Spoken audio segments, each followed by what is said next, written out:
Hello, I'm Ron Burgundy.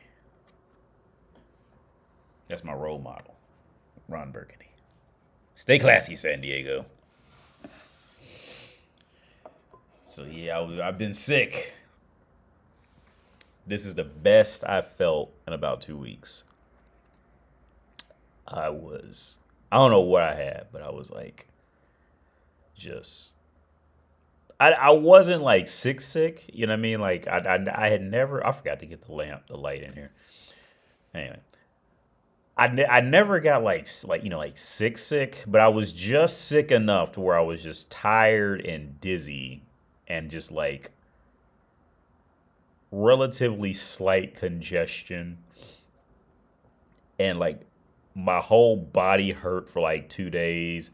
But like it was never really like awful, but it was just bad enough where I just couldn't do anything. It wasn't like having a full blown flu. So I don't know what it was. Maybe it was COVID. I don't know.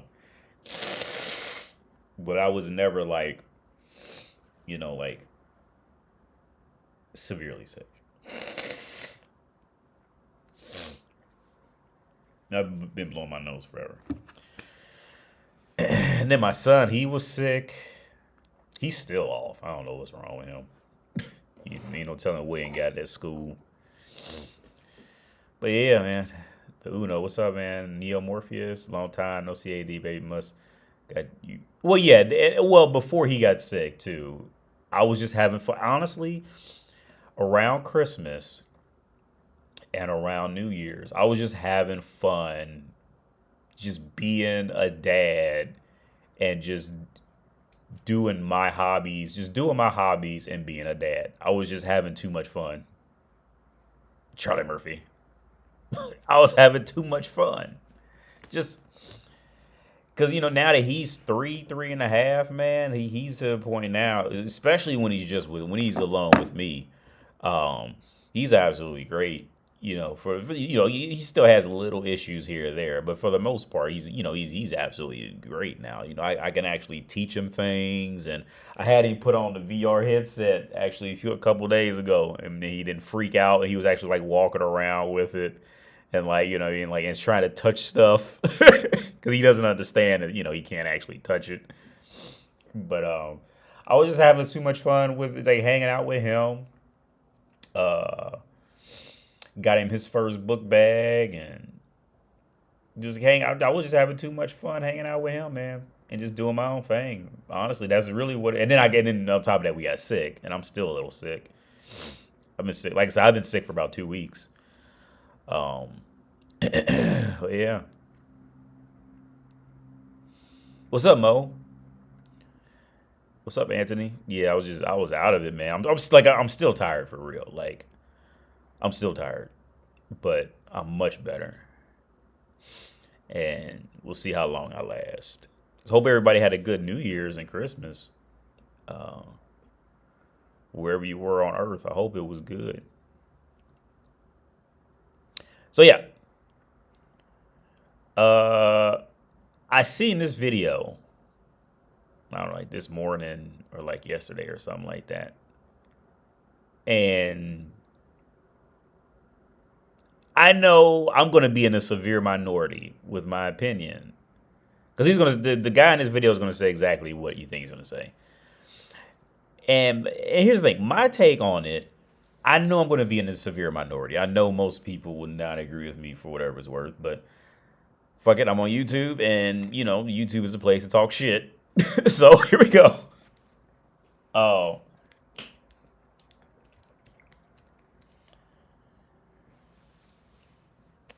I think the consistent this is a constant cycle. Okay, it's a constant cycle. Everybody thinks that the newest thing is going to destroy humans, and it's a constant cycle. It's always the only difference nowadays is that this is the first time, literally in human history, that we've had populations this big that can communicate this quickly to express this exact thing that has gone on literally since humans have become developed in any sense of the way. right? So now it's like, oh, this is it's cell phones. That's the big thing. It's screen time. And so let me elaborate on that one more time, and I'm going to read the newer comments that came in. At the core, this human old issue is nothing but a fear of self obsolescence. That's the right way to say it, because I only read the word. The fear is of the adults at that time becoming obsolete. It's the same thing every time. The adults at that time period who are freaking out about it are really afraid for their own mortality. That's what it is. Because at the core of it, whether it's going to be screen time hurting cognitive development, or it's going to be Android robots hurting physical development, it's going to be something else. Okay, it's going to be something. Just like it was something else. It was always something in the past, but it was much slower because technology developed slower. Okay. But it's always going to be something. Okay. Because it's very hard for humans to sit down and say, my time is up. It's our kids. This is our kids' world now. It's not our world anymore. See, throughout human existence and human history, in fact, when schools first started, people never wanted to send their kids to school. I strictly remember, I think it was Marcus Aurelius. He actually went on that, begging people to send their kids to school and trying to give reasons why, because people did not want to send their kids to school. They wanted to keep their kids home to work on the fields all day. But it was also a different time back then. You had no chance of becoming a lawyer or anything like that. So they really didn't have an incentive to send their kids to school back in these years. Let me make sure my sound is right. Turn my headphones up.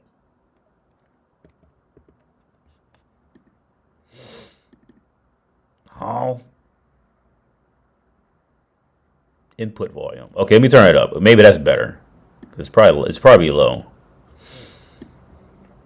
Maybe check. Oh, now it's all the way in the red. Okay. Oof. So if it's too loud, let me know.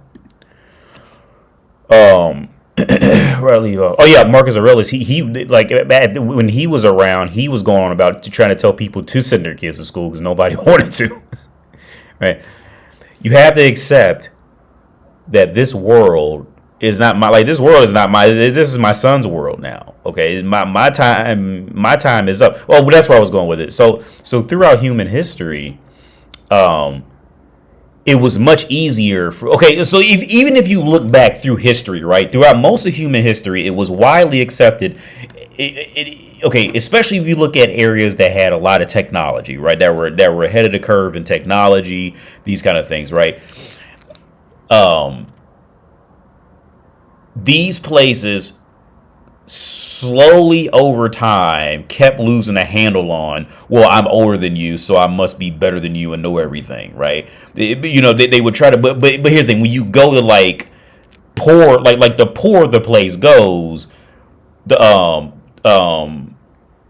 typically the poorer the environment, the more highly they can uphold that mentality of, just because I'm older than you, I'm better than you, I'm your elder, you must automatically respect me. I'm automatically right because I'm older than you, and whatever you say is wrong because you're younger than me, right? And throughout human history, as long as technology was just moving just slow enough, the elders could usually get away with that for the most part, especially until things like Google came out, and now you can just ask, why does it rain,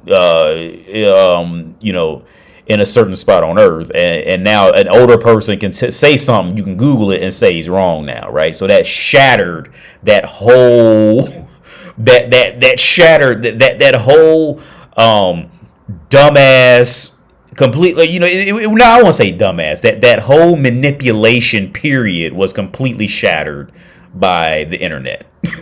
Right? Because now you could just Google something that your parents said or your uncle said or your aunt said, and if it's wrong, now you know they're wrong now, right? Whereas before internet, you couldn't do that, so everybody just played along, and the old people knew they didn't know, but they was just using the game over you because you were young and you didn't know, and it was just a big manipulation game. Right? Now, some people would be right. Some older people would be righteous about it. But, more times than not, they're going to be fucking dumb because they didn't know. They were just listening to other fucking idiots, right? but before, let's say before the internet, before Google, like technology moved so slow. It was still moving forward, but it was moving forward much more slower, to the point where so many more things could essentially be hidden, like women's nature. Just women's nature in general could be hidden and disguised, right? It's the same thing. It's always been there. It was hidden more, and people like me would just get yelled at for saying it 20 years ago. Whereas now people, will buy me a beer for saying it. These things were always there. Whores were always whores. Pimps were always pimps. Hussies were always hussies. It was always, none of this stuff is new. It's always been there, right? But like I said, modern times just exposed a lot through technology, but it's always going to be the same thing. And like I said before, this is the first time in human history where technology has just gotten too fast. It's just gotten to, I say, over the last 6 or 7 years, technology just like shot forward so fast that all of these just misunderstood, just bullshit manipulation, it's done. Okay, making kids write 15-page papers for what? There's no reason to. There was never any reason to do it. But you can use that to hide behind making one student feel better than the other because he got a better grade for writing a 15-page paper. Why does the motherfucker even got to write it? There was no need for that unless they wanted to do it. You see what I'm saying? Like, there's so much. Okay, I hope I'm explaining this properly. Where I'm trying to go is, let's take the last 100 years. Let's take the last 60 years of formal school, right? 50, 60 years of formal school, right? The concept of school in itself is inevitably outdated and fucked up, right? Because the sheer concept of education is chasing something from the past and trying desperately to reallocate it for practical use in the future. And the schooling of itself very rarely continues that route, unless it's like mathematics or something that like in this field, because everything else is going to evolve and grow and develop into something else different. The sheer concept of education, in the sense of, you got to come here, you got to write a 12-page paper in Chicago APA format with 14 sites and all this shit like that. They're constantly They're constantly revising that shit, right? All so what ends up happening is all the education system inevitably turned out until now is a bunch of 40 and 50-year-olds. I'm 40, by the way. So, and I happily, I'm humble in the reality of it. All it turned into was a bunch of 40, 50-year-olds remembering what they did and forcing that on the kids of today, with the kids of today's technology and what they're looking at and what they have to do in the world and their perspective. And there's no way I can know my son's perspective. It's impossible. Okay, so it was all just a big fucking like cat and mouse chasing dumb shit. Like, is the adults were the cats chasing a mouse, which is intelligent, and the adults are living. The 40-year-olds are living in the intelligence from their time period, trying to adjust it for now. And they're trying to teach the kids, but they have no idea what the kids can actually see, and all of that put together. They have no idea. Right? And until now, we can get away. You humans got away with that. You see what I'm saying? They got away with listening to Unc. They was getting away with it. Okay, like for example, okay. Hang on. So this is the VR headset I let my son put on, right? My son is 3.5 years old, and by the time he's up and moving, this is gonna be the lowest VR headset he's ever going to know. Okay. But my son is 3. By the time he's like up and, and he's fully online up here, all he's going to know is an AI he can have a full conversation to in multiple languages. All he's going to know is image generation and all that. So with me, like you just I like there is no way I can see what he sees in it. The world is not mine anymore. It's theirs now. Now I'm not saying let the kids run wild and be completely dumb, but so many things about education systems are just severely out of date. It's so many things about education systems are just desperately try to cling to what they are, what the educators already knew, with very little regard for the future. And when I say very little regard for the future, I mean the future truly through the eyes of people who are going to be living in the future. Okay, because here's the thing,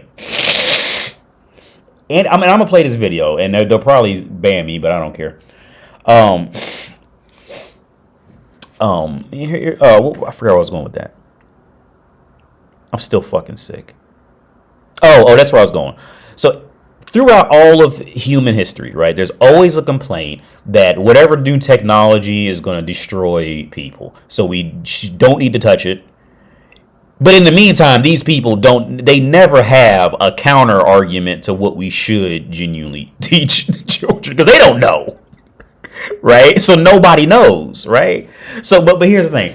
If any, including this group here, this guy here, this is where it's going to come down to. Either it's a fear of himself becoming obsolete, a fear of his own mortality, or if so-called educators get what they wanted, okay, we would still be fucking growing grains and burying our families in the front yard. We would have never fucking grew.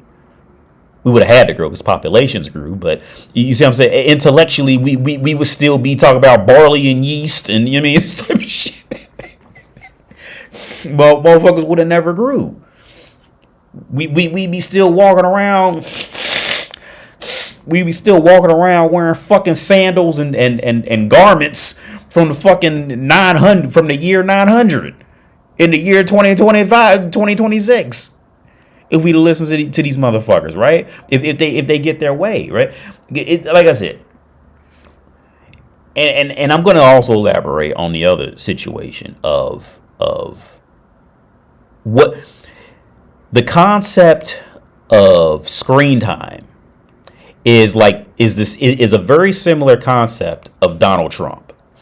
The reasons why, like, let's say, like, richer countries don't like Donald Trump, and then the reason why poorer countries don't like Donald Trump are for very extremely different reasons, but they both meet in the middle on we just don't like Donald Trump and think that they're all in one pool together.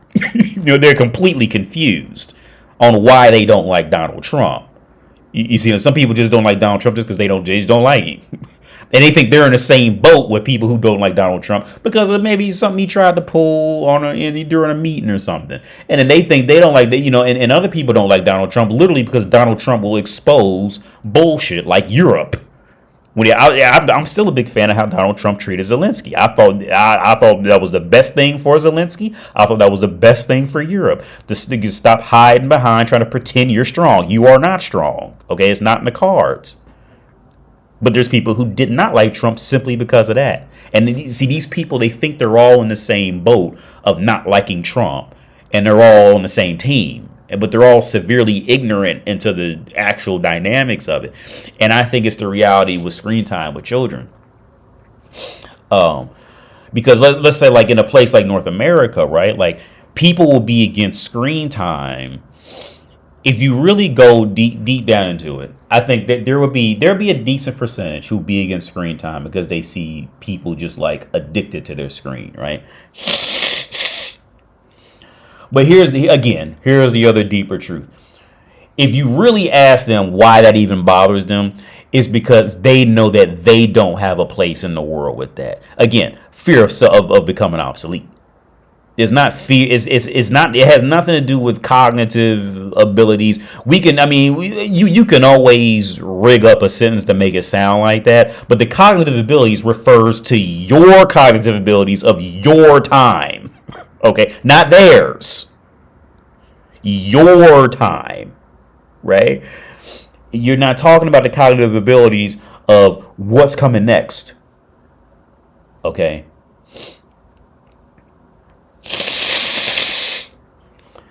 Cognitive abilities are cognitive abilities. Cognitive abilities are secondary for the general mass population. Cognitive abilities are secondary to what you're exposed to. Now, I'll elaborate on that. Let's take a country like Czech Republic, because this is where I live, right? Country like Czech Republic. Like I said, I think around Christmas time they were advertising in what was that, in Kaufland, in this grocery store I was in.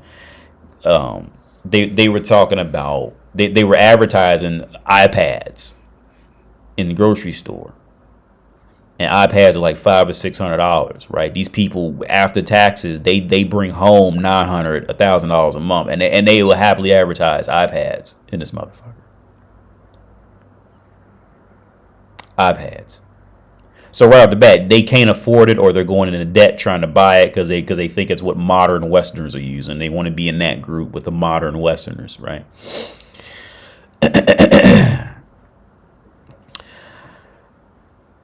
So what tends to happen in these cultures is since most people can't afford it, one, and then two, if they can't afford it, that means nobody around them can afford it.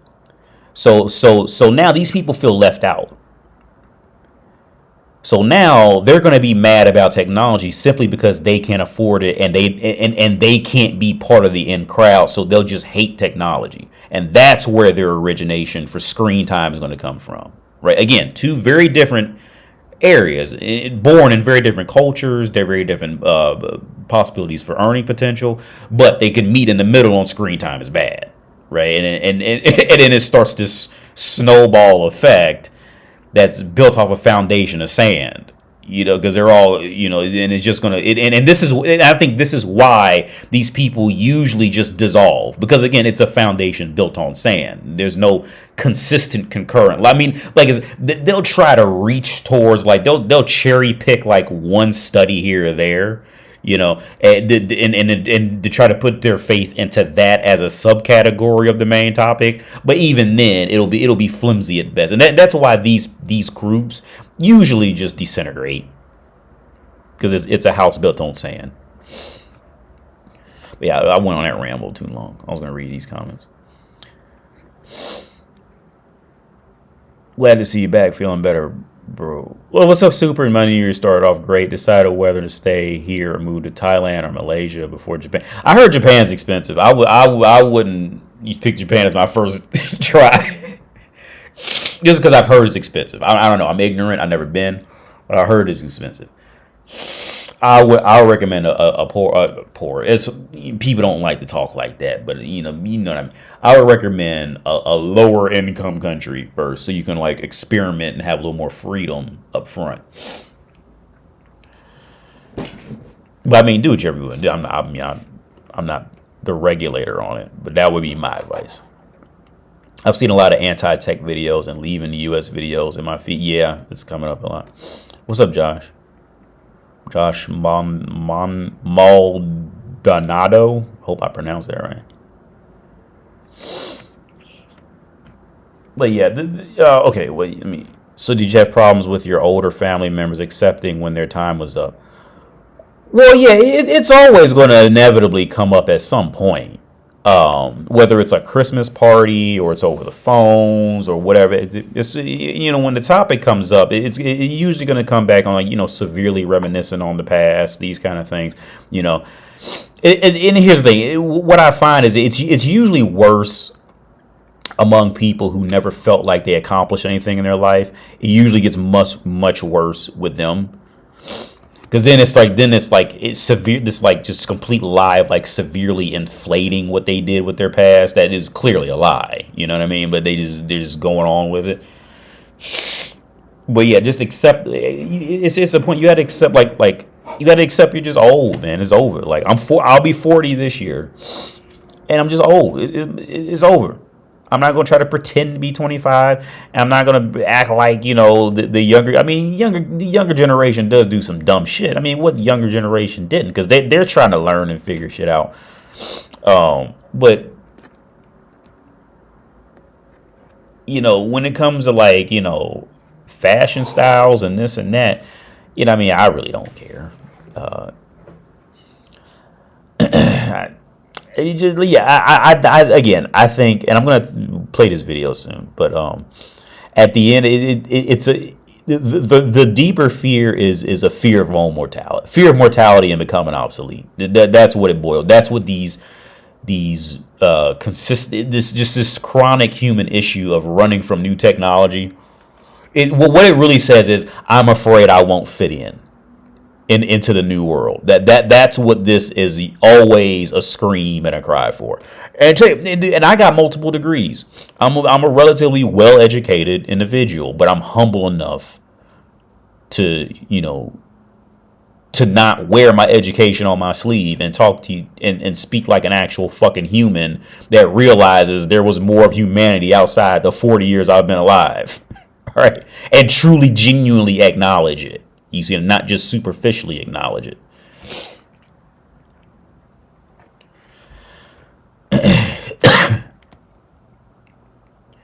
Hey, what's up, Bruno? Super. It's a Danny DeVito bit from Matilda. Audio getting. What's up, AD? Audio getting. I see. Getting better. Oh, I just, now that wasn't Streamlabs. That was my fault. I didn't turn the sound settings up in Mac. So that's why I think the volume was so low. Can you give Bruno says, can you give your two cents on quotes like blood is thicker than water and the common misconceptions surrounding popular quotes? Well, a lot of popular quotes, most times, either they weren't said or there was a misunderstanding. There was mistakes in repeating them, or it was just flat out just like or it was just a flat out lie. Like it was never actually said at all. The one I'm thinking of now, this isn't a quote, but this is one of those health myths that you should drink like a liter of water a day or some shit like that, or like 2 liters of water a day or something like that. And that was taken severely out of context. Like, so when you see these guys in gyms, they're like drinking like a gallon of water or something, and they tell you to drink like you have to drink the whole gallon of water type of thing. Like that was the first thing I thought of when I read what Bruno wrote. That was severely taken out of context. What was meant, I think it was like the paragraph before that mentioned that most of the water you actually get through your food, that adds up to that gallon or liter, whatever the fuck it is, right? But people didn't know, so motherfuckers walk around with these big gallon jugs of water, drinking the whole goddamn water, peeing all day. But that was the first thing I thought about when I read that. We're still doing the same shit, yeah. Yeah, in the world, man, yeah, we're doing the same shit. Like I said, now I do think that this time period in life is going to be, I think we're living in the history. We're living in a major part of history now. This is a major part of history because it's the first time humanity has had this high population, just a statistical fact. And then 2, this is the first time technology has ever moved this quickly. Like seriously, this quickly in human history. So nobody really knows what to do. That's the brutal, honest truth. Nobody knows what to do. Luckily, we haven't busted out in any world wars or anything like that. But the honest truth is, we don't know what we're doing. Nobody can. There's no way we can know because we've never been here before. As humanity now, we cannot go back in our past and truly adapt what happened to the past and to now. We can't. I mean, you can't. I mean, you could say there's people and there's altercations, but you cannot adapt what happened even 20 years ago to now, given technology. You just given the addition of technology, you just can't do it. 20 years ago, you could say this car can do 0 to 60 in 3 seconds, and motherfuckers, and all you need is 3 motherfuckers in the city to say, "Yep, it can do it," and everybody would just start believing it because the internet wasn't, a trustworthy source yet, right? There wasn't a YouTube to give thorough reviews on video cards or whatever the fuck. Nobody knew, so people just believed anything. You see what I'm saying? So nowadays, if you want to look up a review on a can opener, dude, you just go on YouTube and type in review on can opener, and if it's a reputable brand, you'll probably find it. Now you know, right? 20 years ago, you didn't know. If it just looked good, if it was kind of heavy, you just bought the can opener. You didn't know, right? So were there can openers now and then? Yeah, I mean, there's some lessons you can learn, but overall, trying to apply a population-based lesson off of that, you can't do it. These things don't work, or if they will work, it's a very good chance they're not going to work at the same length of time.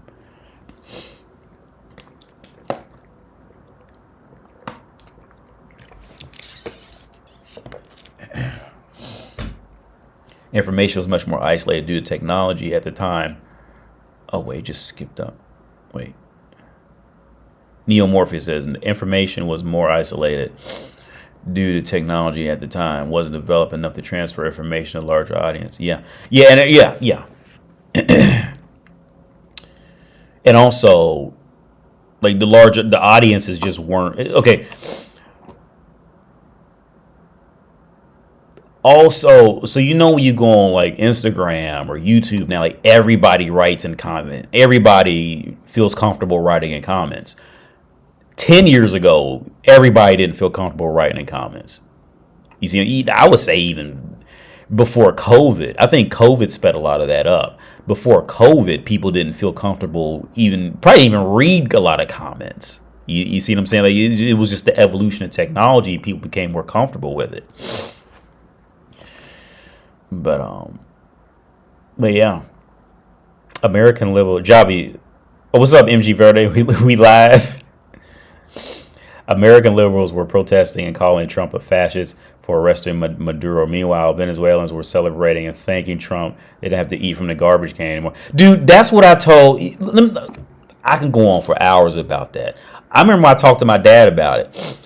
And I don't blame him for this because he just doesn't know. And most Americans don't have a real concept, in the world. I don't have the strongest concept, but all it would take is literally like 3 base facts to generally understand where this country's position is in the world, okay?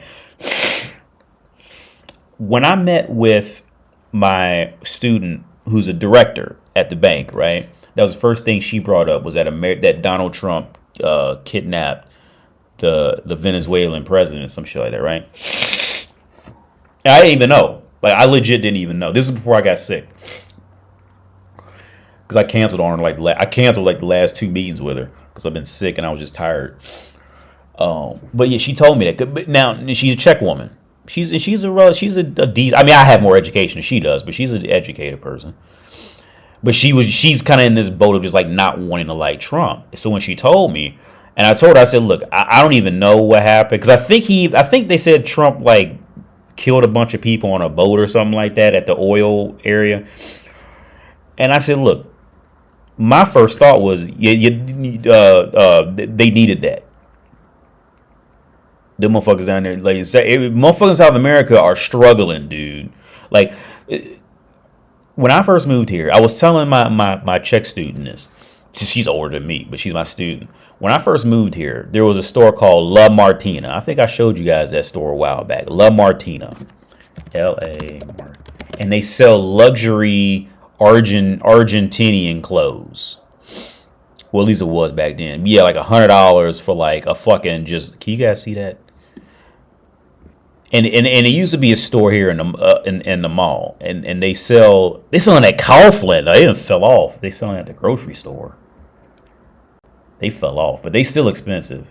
So 1,000 crowns is so. If you see that 1,000, can you guys see that 1,000 right? So 1,000 Czech crowns is about $50. So they're selling a T-shirt for $50. About 1,000 Czech crowns at CZK. Hang on, let me zoom in so you guys can see this. So you see that CZK. So 1,000 Czech crowns is about $50, depending on where the market is. But usually it's about $50, right? They're selling a short sleeve T-shirt for $50, La Martina, right? And I remember I told my spouse at the time, and I told this woman here because she didn't know. She knew the Czech woman I'm teaching now, she knew this store, La Martina. She knows this brand, and she knows it's a luxury brand from Argentina, right?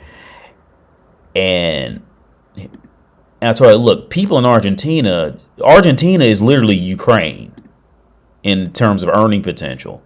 Like, the motherfuckers is broke. But like Europeans, like, they don't know. They have no, like, they generally think that for some reason they have in their minds that, like, I think it's just the America on the end of South America that makes them think that, like, all South America is like equal or even more exotic than like North America or something. When in reality, no, like all of South America, like, I don't think there's a country down there that has an average wage of any higher than $400 a month.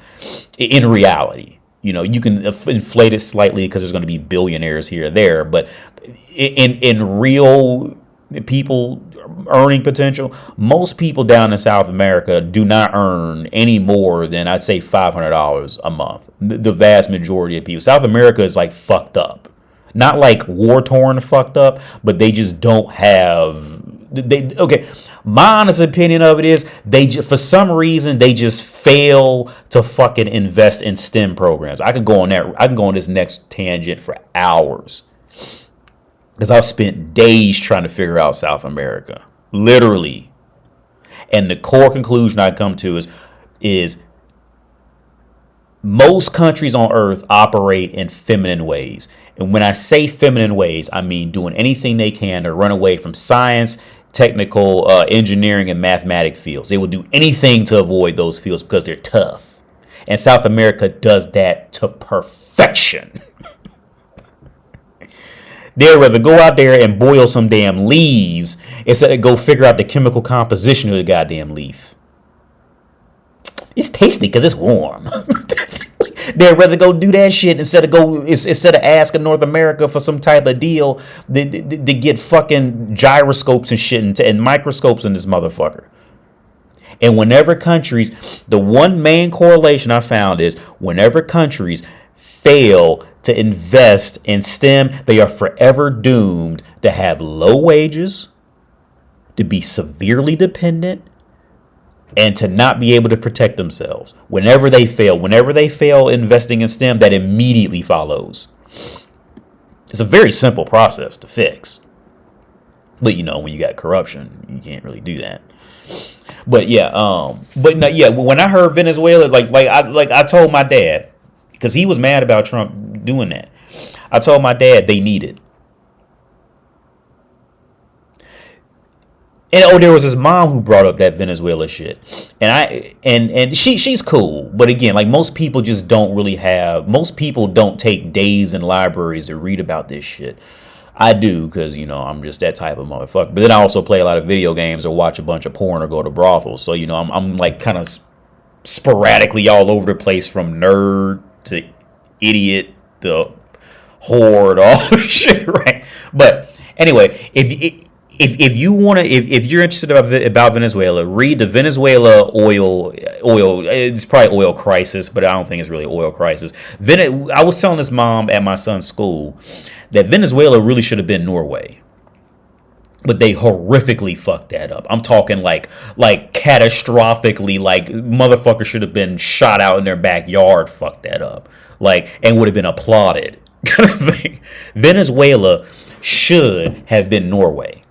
Okay, but if I'm not mistaken, it's been so long since I read about it. But what happened was Venezuela fucked around and figured out they had some oil, like Norway did. Well, Norway went to the middle of the ocean and dug that shit up. But Venezuela, I'm pretty sure Venezuela had that on land. I might be off, but I'm pretty sure Venezuela had it somewhat closer to land than Norway did. But anyway, I could be wrong, so fact check that, please. Anyway, what happened was the Venezuela government, again, fact check, because I'm sure I'm going to be off, because it's been years since I've read this. The Venezuela government, in an effort to raise the money, they literally rebuilt the entire city. and it was like completely new and modern. They were essentially like Ukraine. They rebuilt it and put a bunch of fancy clothes shops and this shit. And then they even raised the minimum wage legally for all the people there to like $30 an hour. Right? This is why you don't want wages risen too fast. Learn from Venezuela.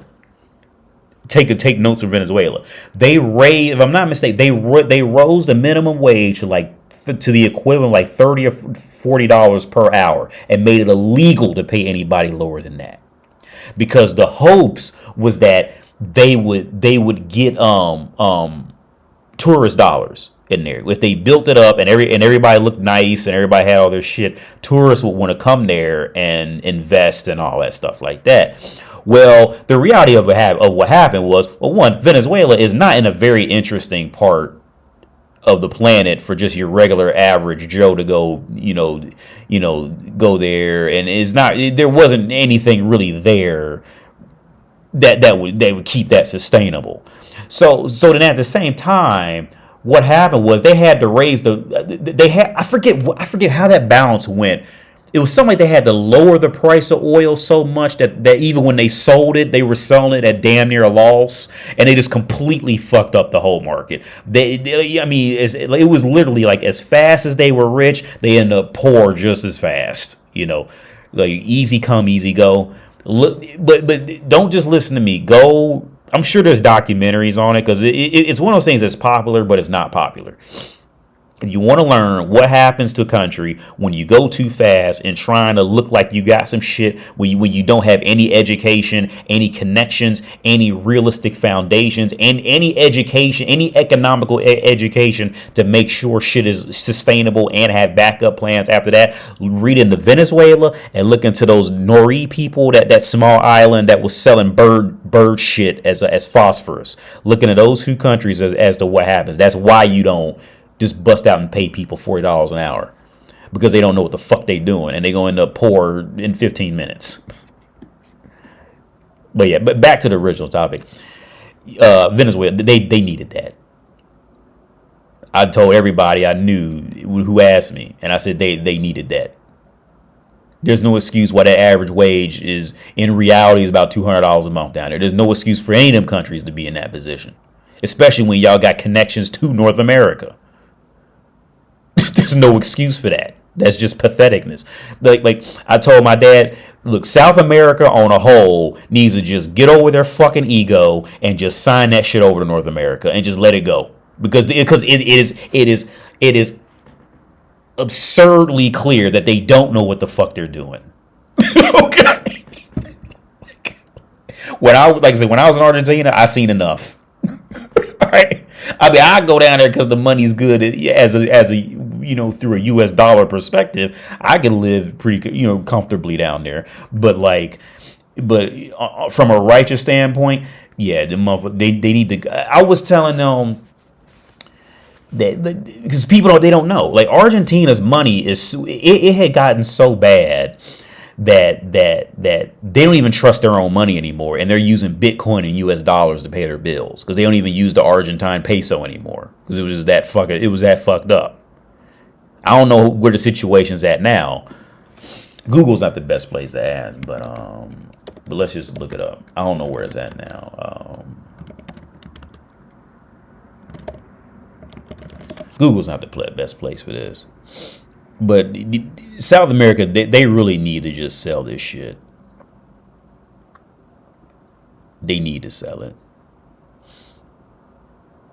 Well, now I will say this: they do have an upside, because since Europe's been fucking up, since Europeans have been fucking with their shitty work ethic, a lot of jobs are starting to get outsourced now to India and South America. So they will have a come up, not now, but it's going to be in the future.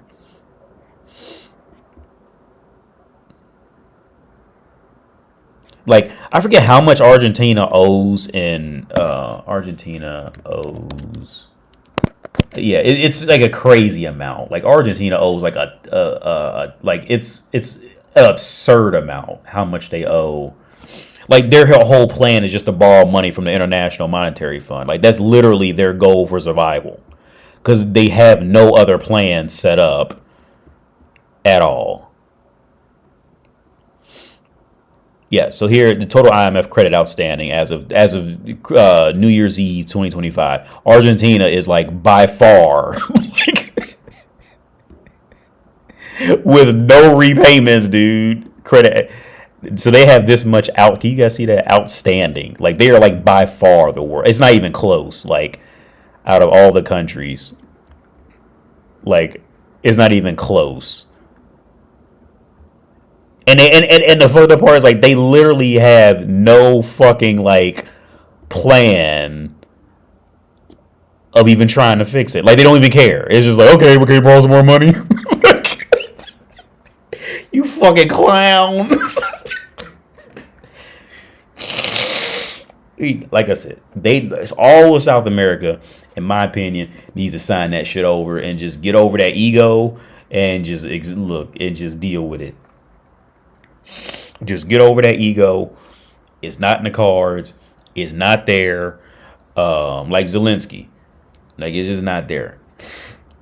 If it wasn't for them, if it wasn't for America giving Ukraine their garbage bin expired weapons, Ukraine would have been taken in 2 weeks or less. Okay, and if it wasn't for America giving Argentina that IMF money, the motherfuckers would have devolved into madness years ago. that would have been a catastrophe.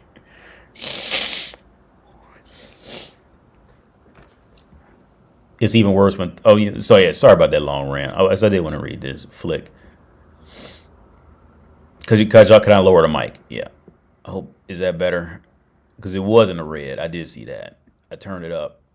Okay. It looks like it's better on my end.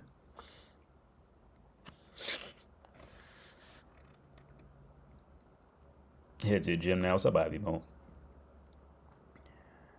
All the biscuit. Oh yeah, biscuit. What's up, man? I'm a little sick, but I'm still sick, but good. Hope you're doing all right. Haiti, long time to see. Hope you're doing well. Yeah, I'm still here in Czech Republic.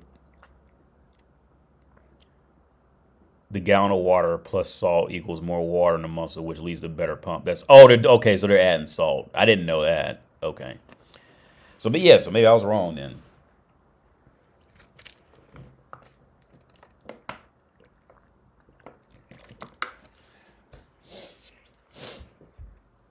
So yeah, maybe I was wrong, Mo. So yeah, Flick says it's even worse when 30-year-olds reminisce because they've secretly accepted their current life and don't plan to work to get out of wherever they're at. Yeah. Dude. Let me tell you, man, I want to share this, man. Like it can be very sad as you age, right? Because most of the people that you're going to grow up with or know are going to end up like what Flick said.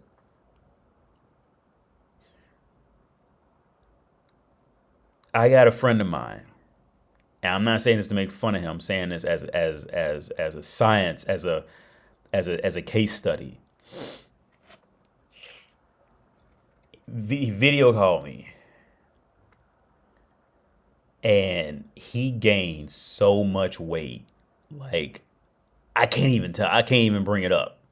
It's like so awkward. Like you remember that scene in Wolverine Origins when they see the blob, when they call him Blob, and when Wolverine calls him Bub, but he thought he called him Blob because he was the Blob from X-Men, but they changed the story up because because they used to be friends, and he just like gained a bunch of weight. Like it's just like when you see people that you knew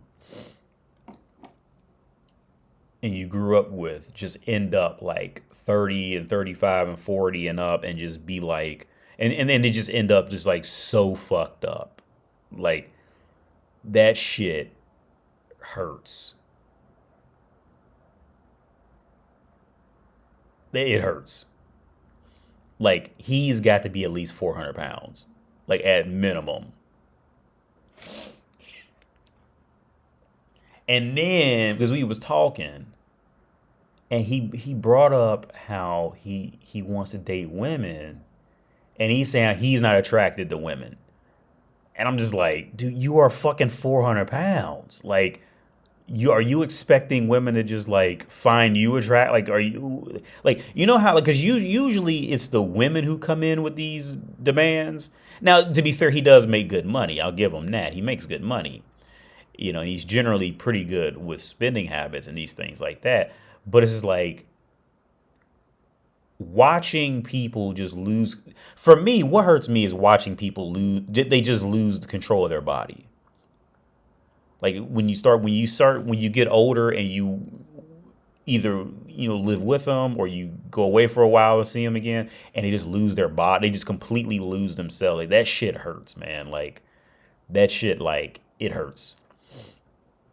I didn't even know what to say to him. Like I just didn't even bring it up because I usually am the person who bring it up. I've calmed down a lot, especially you know what I mean, like especially since I had my son and just kind of thinking. But like I've calmed down a lot because I used to be that person who would totally like say some ridiculous shit. I remember one time I had this one girlfriend in college. And I remember we had quit talking for a while, and I came back and seen her, and I remember I just told her straight. I didn't even like hesitate. I told her, I said, every time I see you, you gaining 5 pounds. Like what's happening? You know what I mean? Like, and I had no idea like how much that could hurt people. You know what I mean? Because like I didn't even think like that. And she was like 20 something.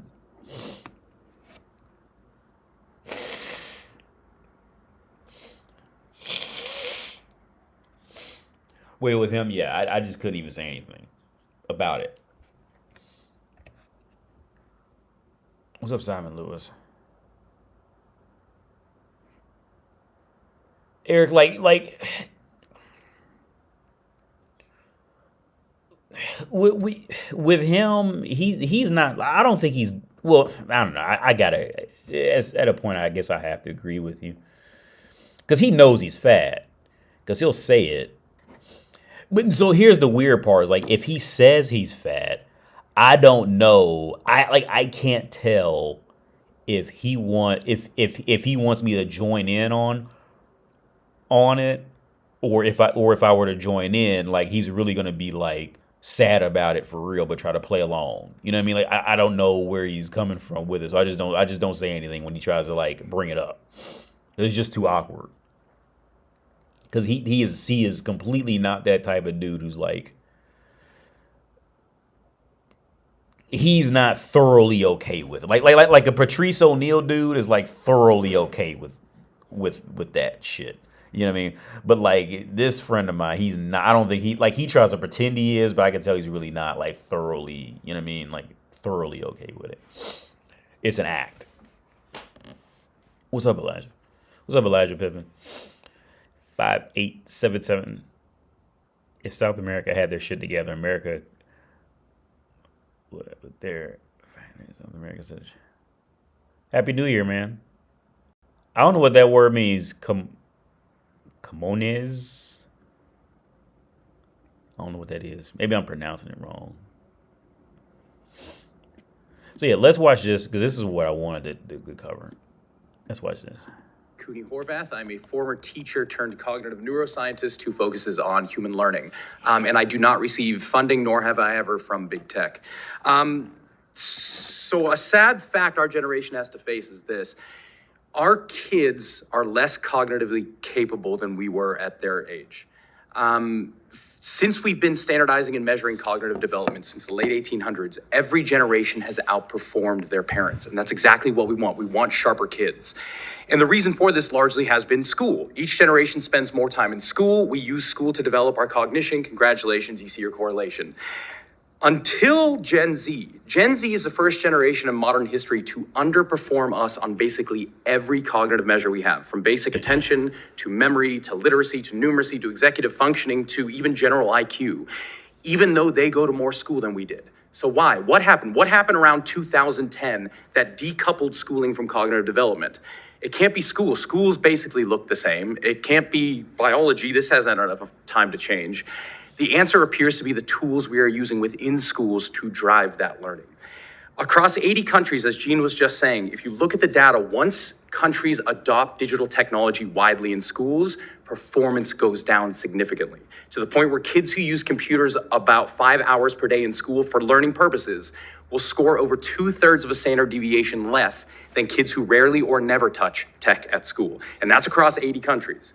Bring it home to the US. Let's go to the US. We have our NAEP. That's our big data. Take any state, here's a fun experiment you can try. Take any state NAEP data, compare that to when that state adopted one-to-one technology widely, and watch what happens. The NAEP data will plateau and then start to drop. Now, as Gene said, of course, this is all correlative. What we really want is causative. To get causation, what you need is academic research, and you need mechanisms, explanations for why we're seeing what we're seeing. Luckily, we have academic research stretching back to 1962 that shows the exact same story for 60 years. When tech enters education, learning goes down. In fact, one of the biggest ed psychologists right now, Dylan William out of the UK, recently said, ed tech is a revolution that's been coming for 60 years. And we're gonna have to wait another 60 because it ain't doing anything. Now that's research, but now we need mechanisms. Luckily, over the last about 2 decades, we've been doing a lot of work in what we call the science of learning. How do human beings learn? And we now have the clear understanding of why tech does not work for learning, and it is all biological. It's not that the tech isn't being used well enough, we haven't been trained enough, we need better programs. It's we have evolved biologically to learn from other human beings, not from screens. And screens circumvent that process. So real quick, I just want to add in this. Like I said before my whole hour-long rant, is all I hear is fear of becoming obsolete and fear of like having belonging in the world. Okay, the reason why, because this topic, if you were to dive down on any philosophical level on what is learning, what is growth, what is development, and how will education ever manage this, how measure it? Okay. So let's take, for example, a computer programmer now, right? Now, if you take a computer programmer now and take him back 800 years in the past and have him take a cognitive ability test, right? Would he fit that world? Would his skills say that he should be a computer programmer in the year 1000? No, because there is no computer programming yet. So to those people, he would be dumb, right? So, but let's flip it back to, what pretty much anybody in education right now is going to say is that the kids now are getting, they're not smart. The kids are not performing well for your education system from when you went to school. Okay. You don't know what's coming next. And now, and here's another area that I think is getting passed over in any of these talks, any of these debates, is that any person in education who is any human that is pushing this narrative is essentially saying that the future needs to operate based off of me. Not I operate based off the future. The future, our kids' future has to operate based off of what I know. Okay, if I were to go back in the past 15 years, right, and ask anybody about the future and how they are going to fit into the future, yeah, like they know in their head, but none of them ever could have predicted ChatGPT or Instagram. Okay, now let's take it another generation before that. Let's take it back to like I used to ask my dad. I used to talk to my dad about these situations. Let's say like a Snickers candy bar. Let's say candy bars in grocery stores, right? Like to me and my dad, a candy bar in a grocery store, that's like nothing. It's nothing special at all. But you take like my dad's mother or my dad's mother's mother and tell them like, yeah, they got fully stocked candy bars all the time in his store. That's groundbreaking to them. Right now, was there actually a difference in cognitive? And was there any on a massive scale? Was there any true difference in cognitive ability to say that my great great great grandmother could not figure out an iPhone? No. Human development and evolution, it simply doesn't work like that. You see, and this is where current day educators, they severely lack critical thinking skills. Okay. Now, let's say my great great grandmother, right? Of course, she would look at an iPhone and not what it is, and not know what it is. But is there anything saying that she could not figure it out? No. Now, if you were just to give it to her like up front with just like a paper quiz and say, what does the home button do? Yeah, she's gonna fail that shit, pretty quick because she doesn't know, she's not familiar with it because it's not of her time. Now, my great great grandmother, she will look down on you because you don't know how to make homemade bread at the drop of a hat without an instruction booklet.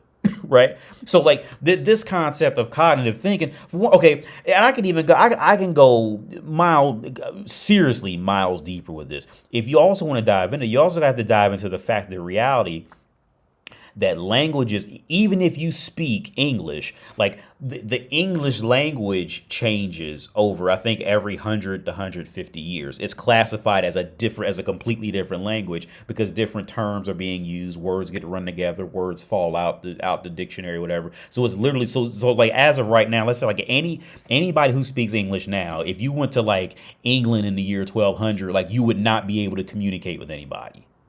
Right? You see what I'm saying? Like you literally could, like, so if you want to also add that into how kids are developing, learning over the years, how they're adapting based off of their perspective of technology, based off of their perspective of the future. Like this is an impossible, like it's really, and I don't mean to be mean to this guy or educators, but it's really actually quite embarrassing that they don't have the critical thinking skills to even see that.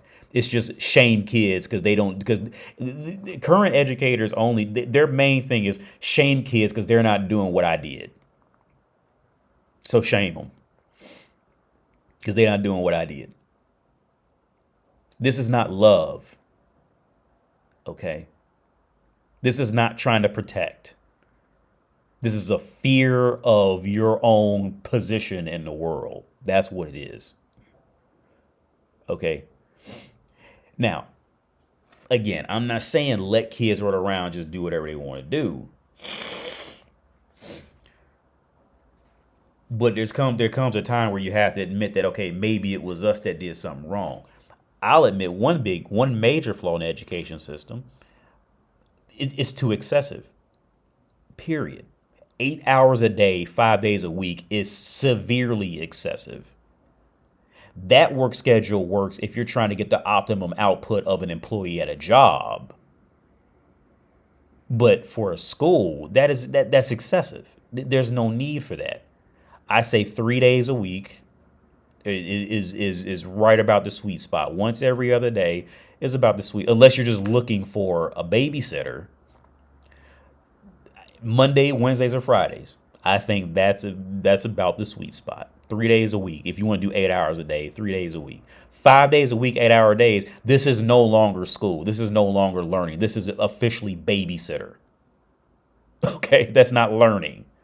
Okay, so let's transfer it into working out, into exercising. Going to exercise 5 days a week for 4 hours a day. That all of that is going to be a junk workout. Okay, anybody who actually works out, and genuinely trains will tell you that unless you're a long-term athlete, an hour at the gym at max every other day is all you really need. Unless you're practicing long distance running or something like that, it just takes a long time. For 90% of the population, an hour to an hour and a half max at a gym every other day to every 48 hours is the perfect area you want to be at for growth. All right, that because you're giving your body enough time to relax, repair, you're getting proper rest, and then you're making that firm foundation of a baseline workout. That way you can continue to grow without plateauing too early. right? And it's really the same thing with anything. It's pretty much the same thing with anything. I think, and I've never been shy about it. I've always said the education system's fucked up.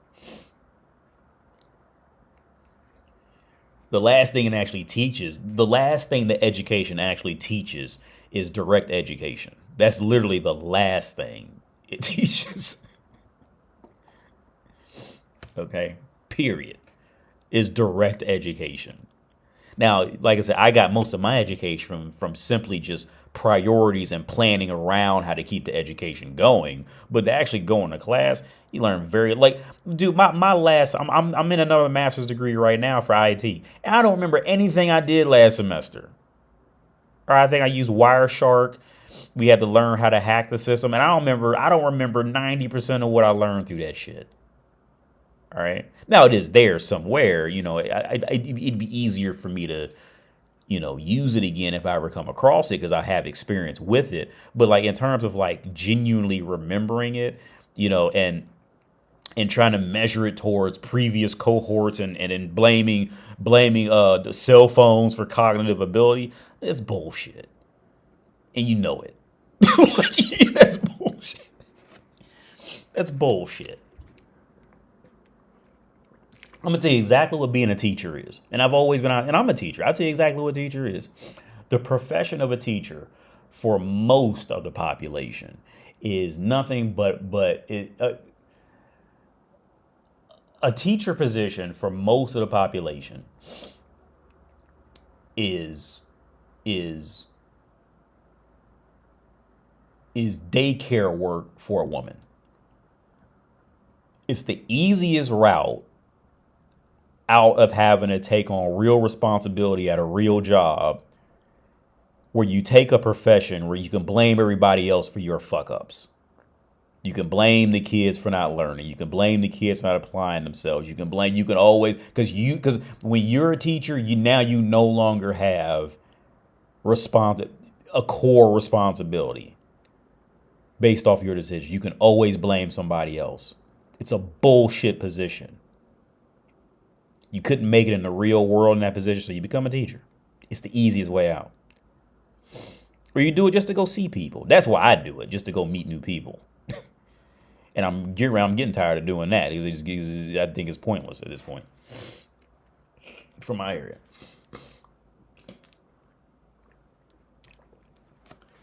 Now, teacher positions didn't always used to be like that, but that's what they've turned into. Coincidentally, when cell phones are now the problem. It's not cell phones. That was cell phones are the problem. This is screen time. Get the fuck. That's what's fucked up. It's not screen time. All right.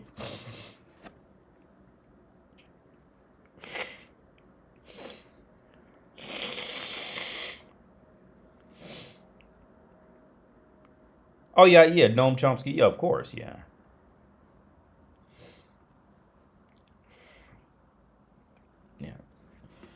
Of course, yeah. Yeah, I was reading one Noam Chomsky. I forget which book that was.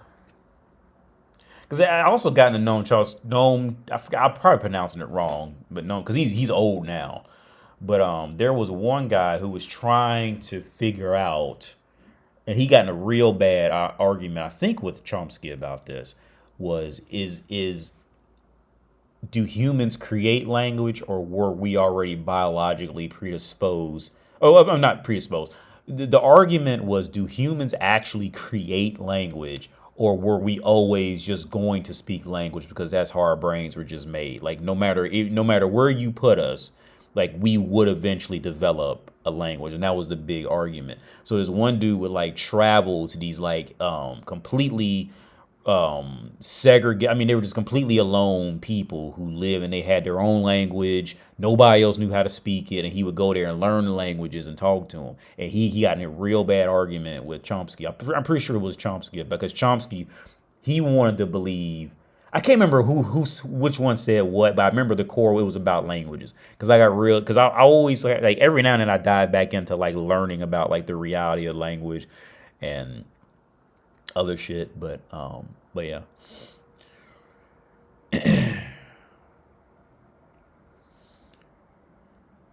Gen X and millennials are struggling with what you're talking about. Facts, reading, writing, basic math, and general knowledge of history is all most people really need. Yeah, yeah. And I would say, and when it comes to math, most people don't need any more than I'd say, like what maybe pre-algebra. I think most people are never going to use anything higher than that. In reality, everything after that is really just a waste of time for the vast majority of people. I mean, it does serve other purposes to make people take it, but it's definitely not for that direct. Not okay. Like See, here's the problem with educators, and then people who actually live in real life. Okay, like educators do not live in real life. Okay, now I would say I could see a good part of teaching classes that essentially are worthless because on a countrywide level, you notice very clear differences very quickly based off of like how their education system was versus like the American education system. People like to make fun of the American education systems because we pay for it, right? And that's a huge distortion. Actually, let me highlight this that way I don't forget this next round I'm going to do. Okay, so here's the thing. The world likes to make fun of American education and American healthcare, right? And America becomes like a laughing stock because we pay for it and people go into debt, all right? Now, I was telling my Russian friend this. See, the confusion that the world makes is that since the world is usually very ignorant, but nobody pays them any attention, so they get mad about it because nobody's paying them attention. Okay, people make fun of the American healthcare system because in these other countries, their healthcare system is so piss poor. In their minds, they think that Americans are paying an American premium for check levels of medical care. Right. And at that rate, that would be funny. That would be something to make fun of. If I was paying, you know, $500 and $600 a month for like European levels of healthcare with in quality in terms of customer service, sense of urgency, sense of just well-being, the quality of the facility. If I was paying an American premium price for that, yeah, that would be a fucking joke. You know, because that's as far as their brains can see. They don't see how every American hospital you can literally eat off the floor in there compared to here, right? Like they don't know. And the same thing with education. Americans, we pay for our education, but when the rest of the world hears that America pays for education, they think, oh, Americans are paying $40,000 a year for our level of education, right? That's a fucking joke. That's funny, but like they don't see our schools, right? Again, you can eat off the floor at our schools, right? You can eat off the fucking sidewalk in many of our schools. They're fucking spotless. Right, and modern. They're all, you know what I mean, like, but they don't know. They're ignorant. So like, you know, the rest of the world is very ignorant to North America. But now, with that being said, I will say this. Yes, I do. Okay, educators are usually the dumbest motherfuckers on earth when it comes to real world application, and because that's the whole core of education. Education is not real world. Education is like a gym to an MMA fighter, right? Like a gym is a controlled environment. You do not learn how to fight by working out in a gym. In fact, you do very little towards working out. You can get your muscles strong, but you have no sense of body control, nervous system control, none of that. You have no sense of a gym. Literally is a small supplement to real world application, right? Actually having to wrestle a motherfucker. I was just in a conversation with another friend of mine because his son is like 16 now, which is crazy. But he's wrestling, and we were talking about this. I said if I could have gone back in time, I would have practiced gymnastics and wrestling like his son, because those are actually transferable in the real world. Playing football and basketball is and going to the gym is like the dumbest shit you can do. You know, in reality, in the real world, it's the dumbest shit you can do. Those sports are like the dumbest ones you can do.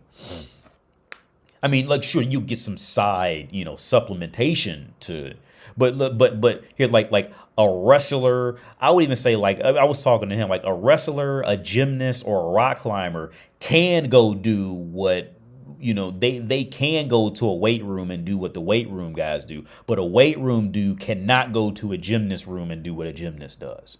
A weight room guy cannot go to a rock climbing place and do what rock climbers do. A gym dude cannot go to a wrestling event and last longer than 10 seconds with somebody who knows how to he can't do it. Right, like Kimbo Slice. Kimbo Slice, he was an amazing fighter, but he lost to dudes not much bigger than me because he didn't know what the fuck he was doing in a trained area that had focus, right? So back to the original topic, educators are the same way.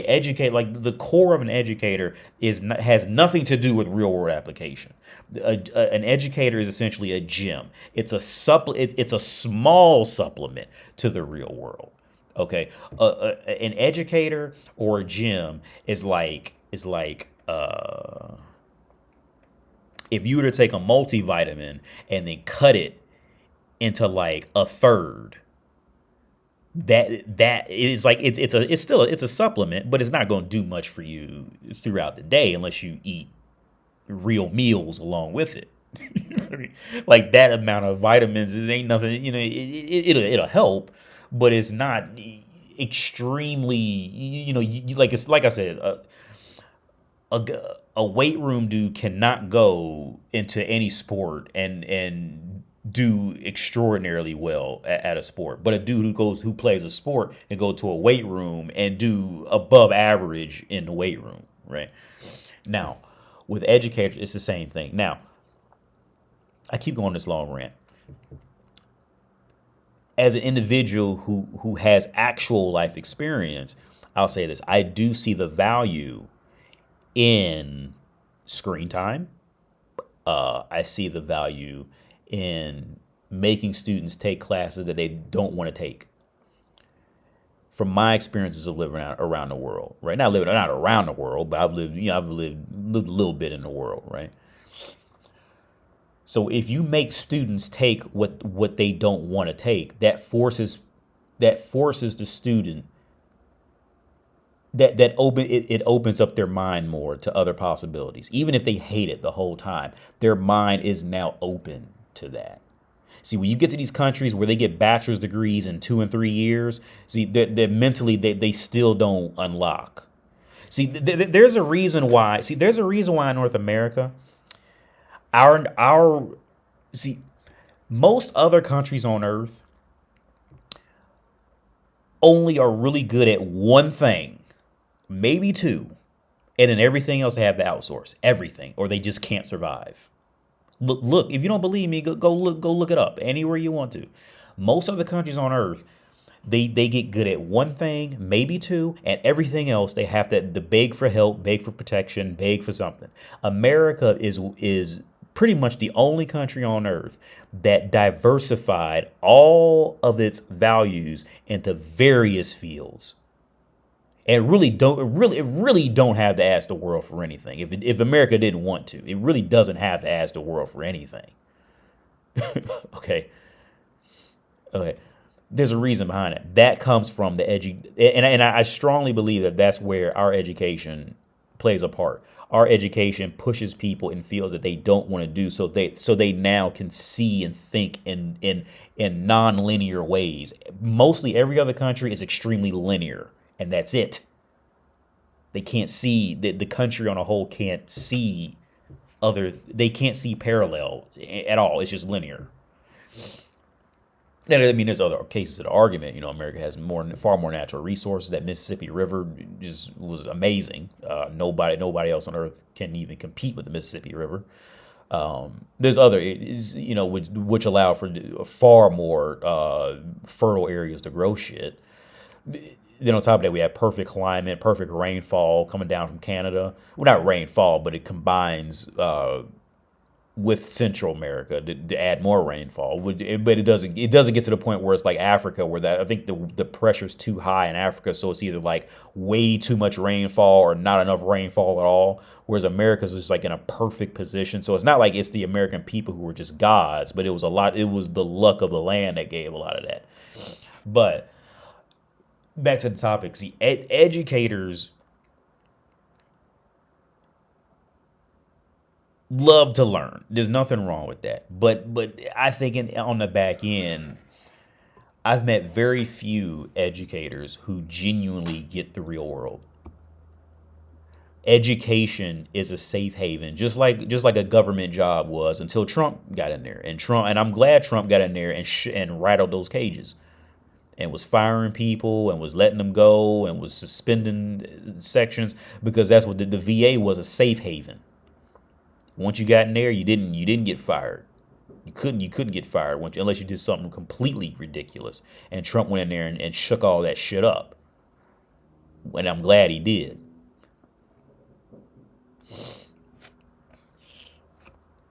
In education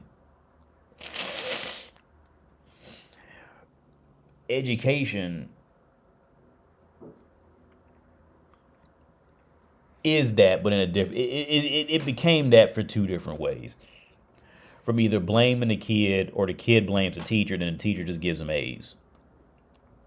But either way, education is definitely, if you're okay with public speaking,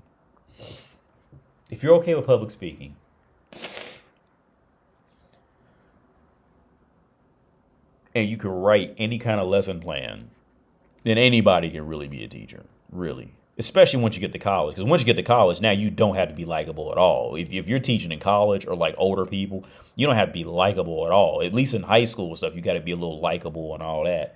But colleges, yeah, you can get away with murder in colleges, as long as you just phrase it right.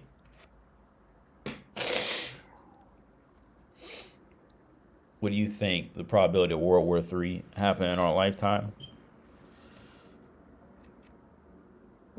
Very low.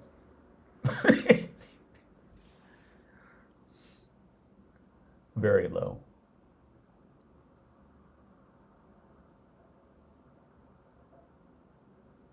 Extremely low.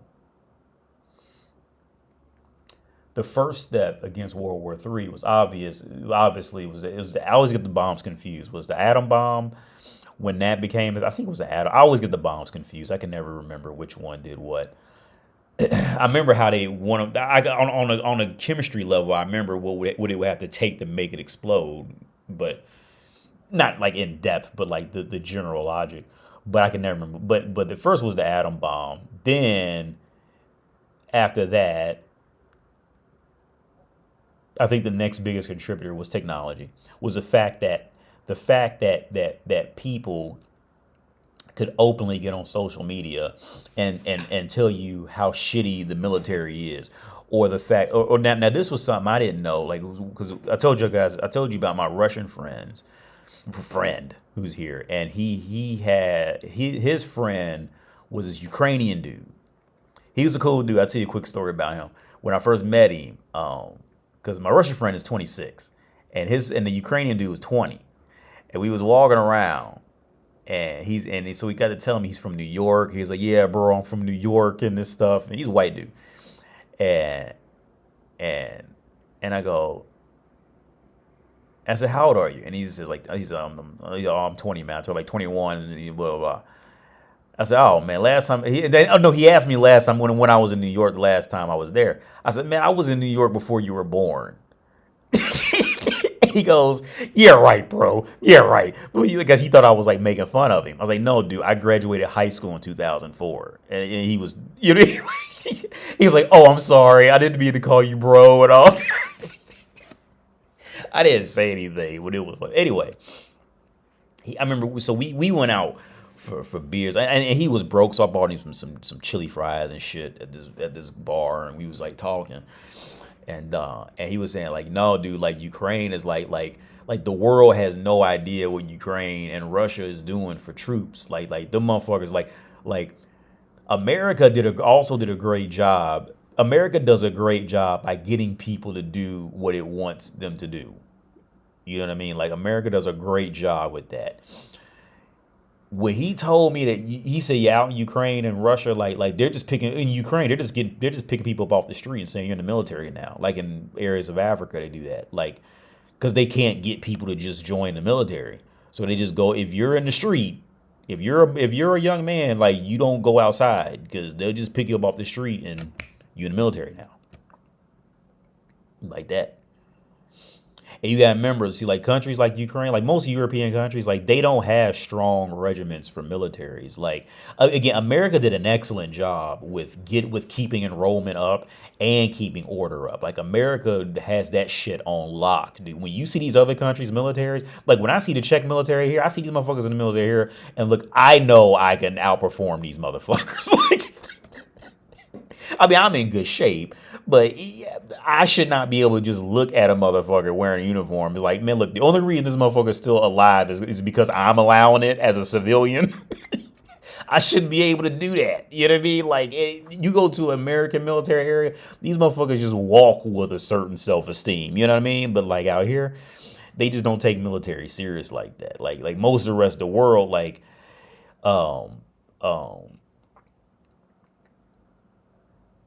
their military efficacy is about that of like, remember in the movie Glory when with Denzel Washington and was it Matthew Broderick when Matthew Broderick was still trying to be their friend and they was all like, and remember when Matthew Broderick was trying to be their friends in Glory and he didn't want to be mean to the black soldiers because it was still in racist times. I think it's around the Civil War time, and Matthew Broderick was like friends with him because the dude from what's that show, the police cop show, he was in it too, but he just died lately. I can't remember his name.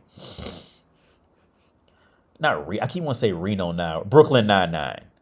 The black dude in that, he was Matthew Broderick's friend. He was an intellectual dude in the movie, and all the blacks when they first got their guns, they were just playing. Like they was pretending like they was shooting each other and shit. That's how these motherfuckers look. Like they just look pathetic. Like I would never walk around and brag about going to this military, all right, at all. Like as a government, I would be too embarrassed to send these motherfuckers somewhere looking like this. Like I wouldn't do it. Like if I was a president of most any other country after coming from America and I seen this quality of like just like etiquette of the military, I would never send them anywhere. Period. I'd be too embarrassed. Like, period. But no, back to the original topic. Kevin, what do I do? The World War III happened in our lifetime? I think it's very low, but I think too much has just gotten out to the point where, like, even though America did a great job, even though America has done a great job with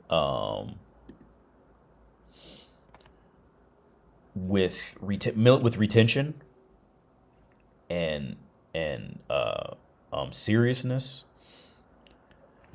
I think it's gotten to things are getting to the point now where even if a war broke out, like America even stands a chance of soldiers just saying no because they'll band together on an Instagram post or some old shit like that, right? I'm not saying it's a high chance, but like that door is now opening up where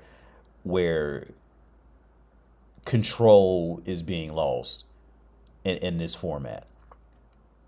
Now, these poorer countries, they still don't have that level of control, but at the same time, like they don't have anywhere near the level of proper etiquette to be soldiers, like at all. Like they're just not. I mean, you always have some good ones here or there. I'm not saying they're all complete jokes, but if you don't believe me, go watch on like YouTube. Now this is real. Go watch on YouTube just like other countries' militaries. Like just watch how they just like stand. They look like cargo cults. Y'all know this cargo cult? They be looking like cargo cults. This shit is real, man. Let me see if I can find one where they doing the they're doing. Name is Dr. Jared Cooney Horvath. I'm a former. Where they're doing this shit. They be looking like cargo cults for real, and be dead serious. Very interesting, by the way. I'd highly recommend. So I don't want to spoil this because I think it's very interesting what a cargo code is. Like, read the psychology on these motherfuckers. Like, this shit is ridiculous.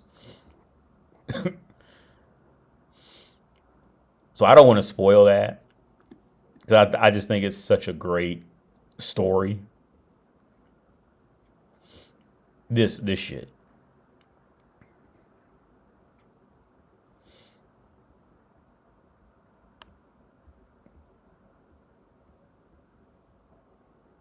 That shit's wild. But yeah, back to the educator thing, man. Like, I'm just.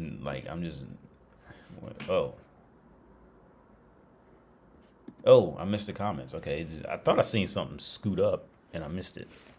I wish my high school had a wrestling team. I would have joined for sure. Me too, man. Well, mine did. I just didn't want to do it at the time. Now looking back, I really wish I had done it. But I didn't want to do. I wasn't interested in wrestling at the time because I just thought like WWE and shit like. And I was never a fan of like that WWE or I was never a fan of that stuff, man. So I just never touched that. I was never interested in that. No wonder young college graduates are losing their minds once they head out to the real world. Well, yeah, college does not prepare you for the real world at all.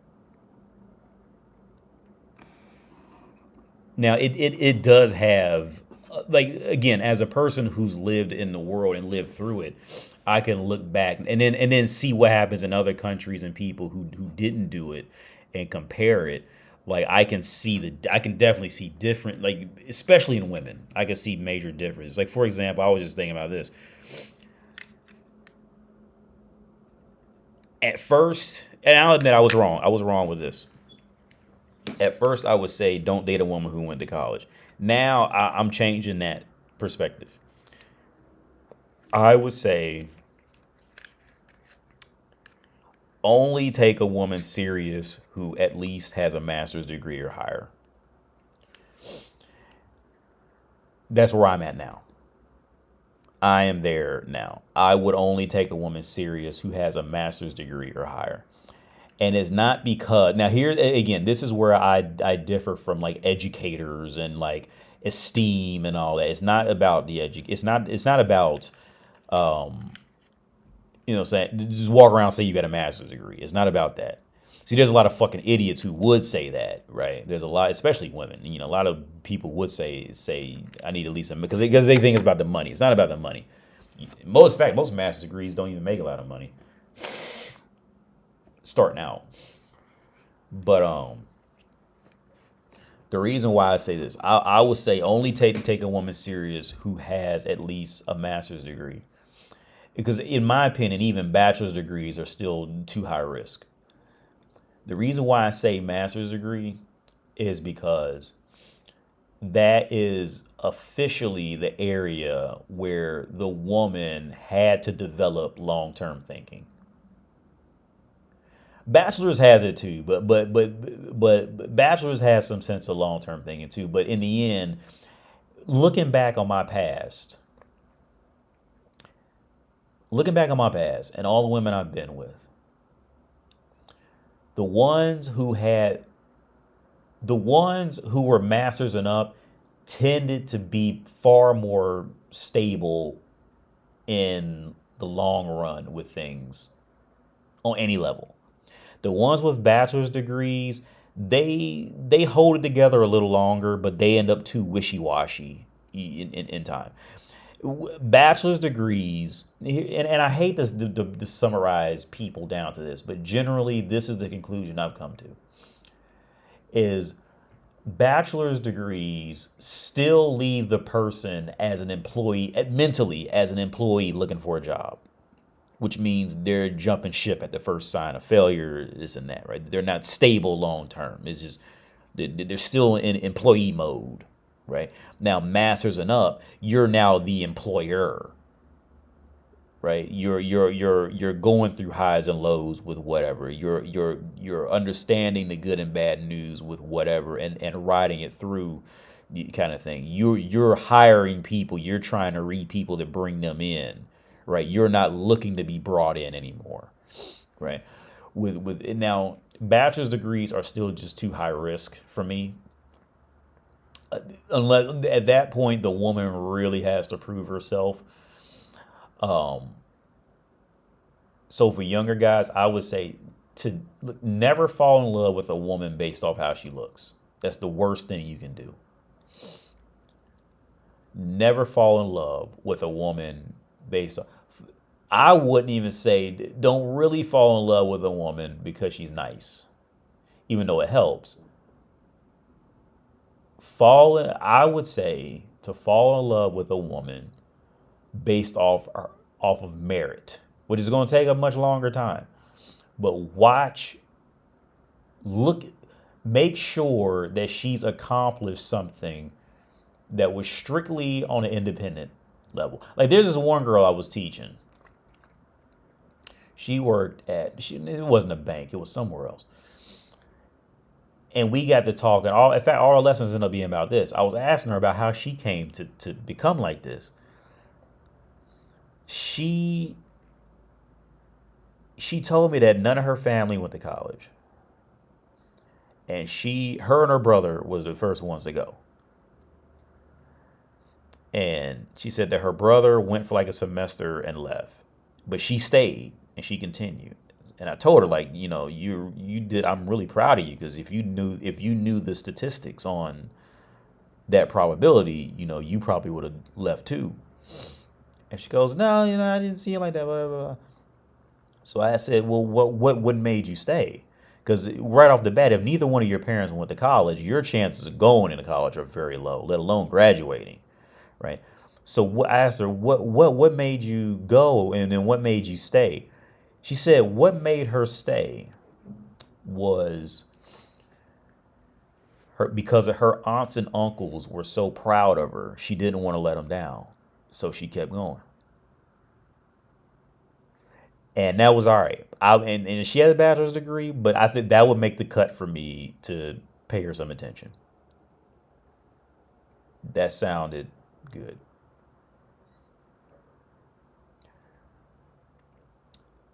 There has to be, again, like, don't fall in love with a woman because of what she looks like, because looks, they're nice to have, but when you're looking for a partner, and then you looking at your own child, looks are the worst. I told my Russian friend, I said, look, I would get with a fucked up looking. If I now at 40 years old, I would rather a woman who clearly had her head on right. You know what I mean? Like she had her, she was about the partner thing and all that, but she genuinely got there. She's not just trying to pretend. She's genuinely that. I'd rather a woman who was genuinely right and didn't look as good than like the most beautiful woman on earth who just ain't right. Because when that shit really hits, and some of you guys know, when it really hits is when you have a child with them. And that mother, and the sad part, especially like in the early years of life, is the child's always going to follow the mom. In most cases, the child's going to, so whatever mother you got for your child, that's generally what your child is going to highly take influence from for at least the first half of his life. All right.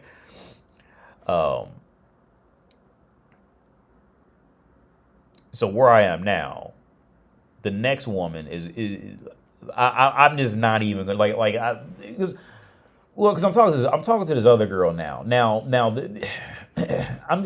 I'm sacrificing myself as a case study. So I'm speaking to this girl now. Now she is 21, but she's great to talk to. She's in school, she's definitely focused. Now it's still questionable because she's not, like, even though she does show a lot of promise, she's still just one bad dick or just, one bad night away from working at the grocery store for the rest of her life. Like she's not out the woods yet. You know what I mean? Isn't in America we have a saying, out the woods, like meaning like she's not out of danger yet. She has a lot of promise. Don't get me wrong. She's great to talk to. She's beautiful. She's she's just youthful, but she has She has initiative. She tries to grow. She's clearly not a girl you would, there is something else in there that she's not. At least from my perspective, I would not see her as somebody who's going run about. You never know, but I don't see her as that. But the thing is, she's still too questionable because she, like I said, she hasn't got the degree yet. See, so I don't feel completely safe. I do feel more safe with her actually in reality, and she's 21. And the reason why I know that is because one of the times we met up, she was sick. Right. Now, usually when somebody's sick, I'm the first one to run out the room. I don't play with that shit because I hate when people spread illnesses. I hate that shit. When I get sick, I close myself off from the world, dude, for days, unless I just run out of food. Like, I hate the idea of spreading sicknesses. I think it's a selfish idea when people go to work sick, they go to school sick. Like, I've always hated that. But here's the thing. She came to class sick. And she always sits like right next to me, dude. Like, like I got to move the chair, and I always say I just want to give you some space, and I always move my chair away from her a little bit, right? But she was sick, and I did not feel the urge to run away, and that's when I was like, what's wrong?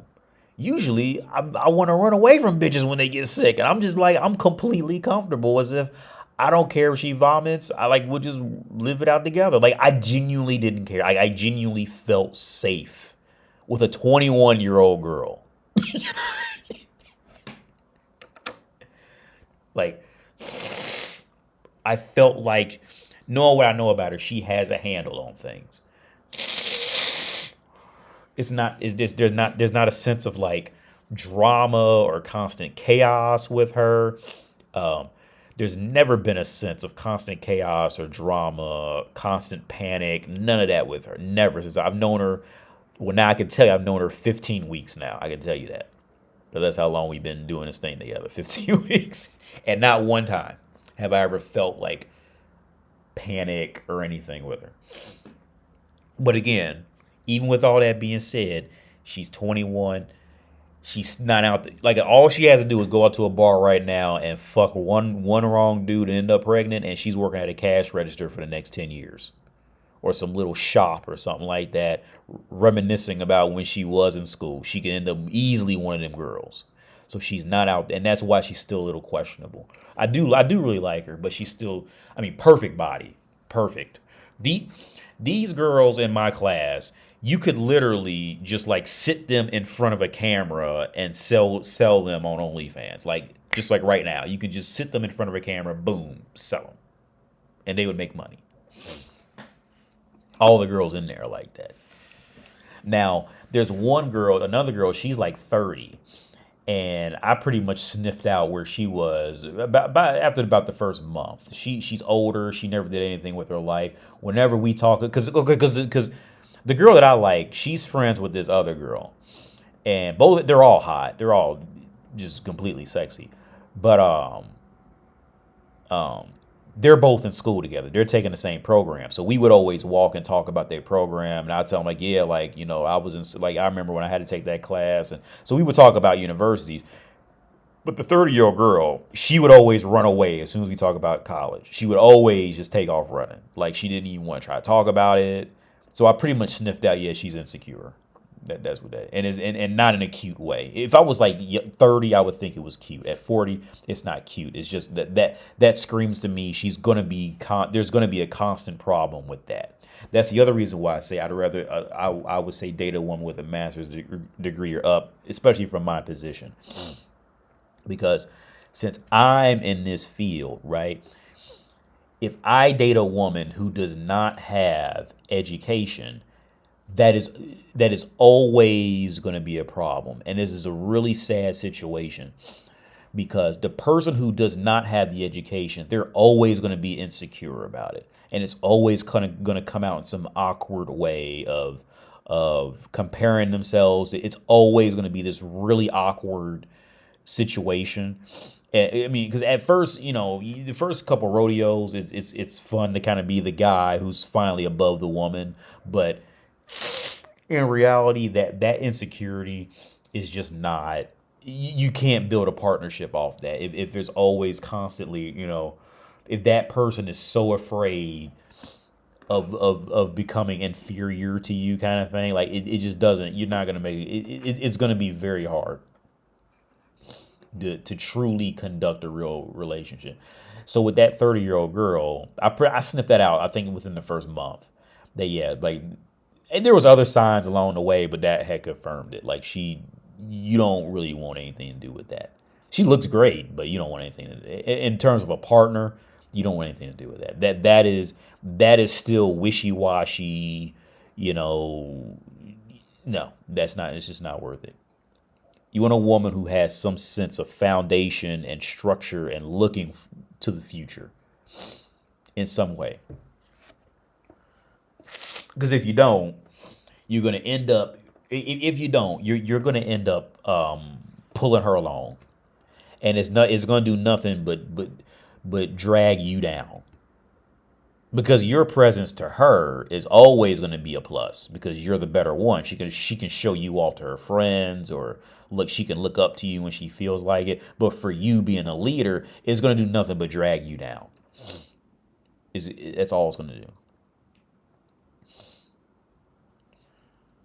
Are you still with your no Neo Morpheus? No, that ended a while back.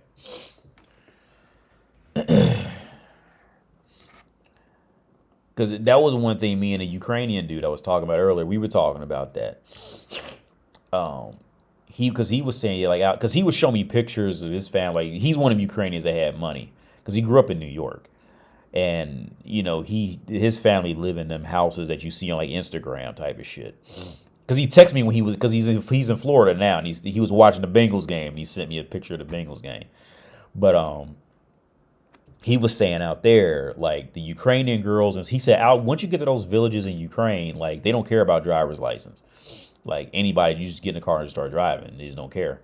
And he said, like the Ukrainian girls out there, he said, oh, they're all beautiful, but they're like like those village girls, like out there. He said they were like a special level of like stupid, because like he said, I remember we were sitting at a table and he was being serious and I thought he was joking. He said, if you take a village girl to the city and try to tell her that that's an apartment building filled with people who live in it, the village girl will think that that's a person. That whole building is one person's house. And he goes, no, I'm serious. Like they'll think that. Like they don't know. They're that dumb. So he said, like the problem in Ukraine, once you get out to them villages, you're not gonna have a problem finding pretty women. It's their brain. It's women with a brain is gonna be your hard part.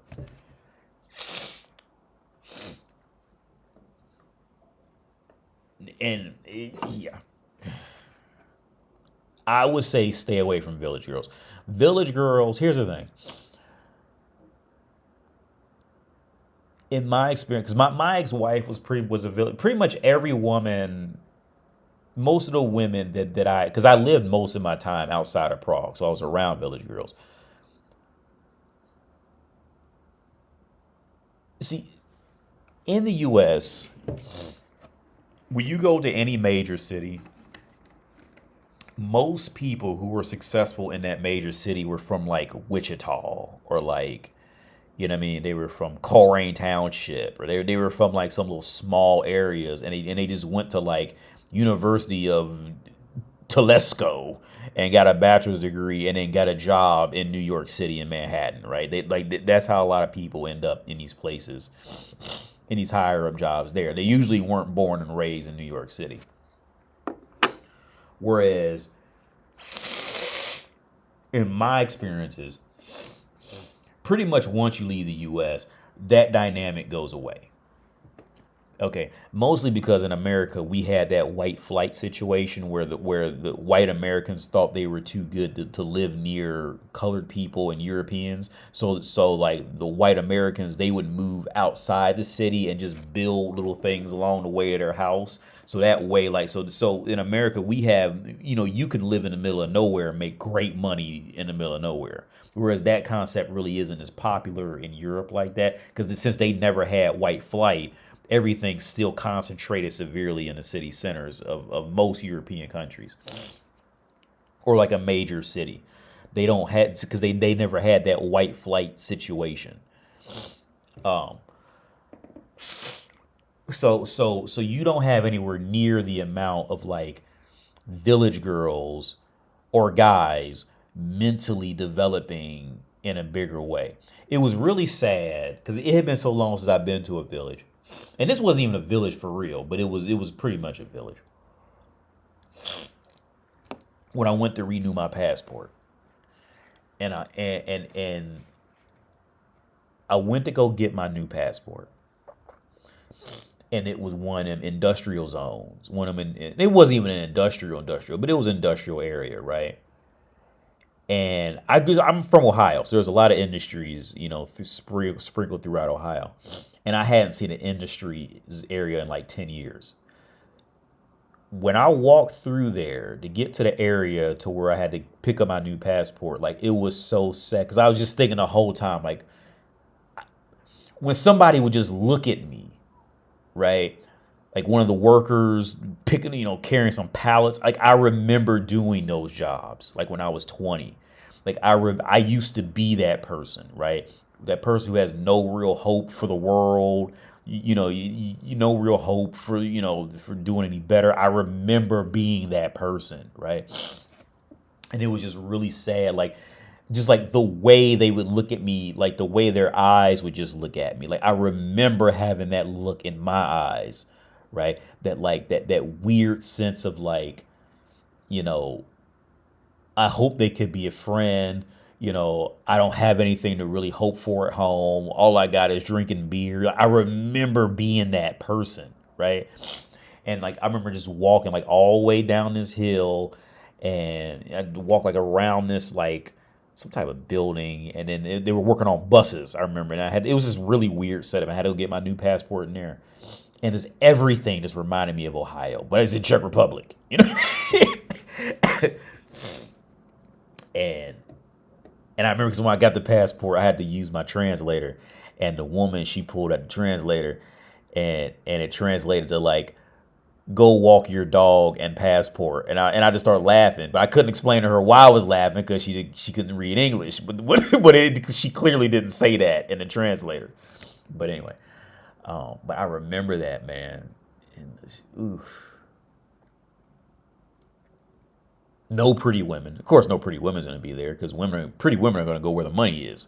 The prettier the girl, she's headed where the money is. So there was no attractive women in this area. Oof, it was so sad. I remember working in factories where like we had to weld, because I still remember what a strut, like how to where all the pieces of a basic strut is welded, because I was a welder, and not a welder, you put it in the machine welded it. And I remember we had like 4 different stations, man, and we used to just like every hour we would go to like a different station to just like pick up these parts and that kind of thing, and then just stock the parts, and then you move to another area, then you have to pick it up and put it over here. Like I remember doing these jobs. Like I remember mentally what it's like to literally be hopeless in the real world. Like in the real world, I remember what that feels like, and I hadn't seen that in decades. And then when I went to go pick up my passport, it was like walking back in time. Like, have I really grown that much? Jesus. Oof.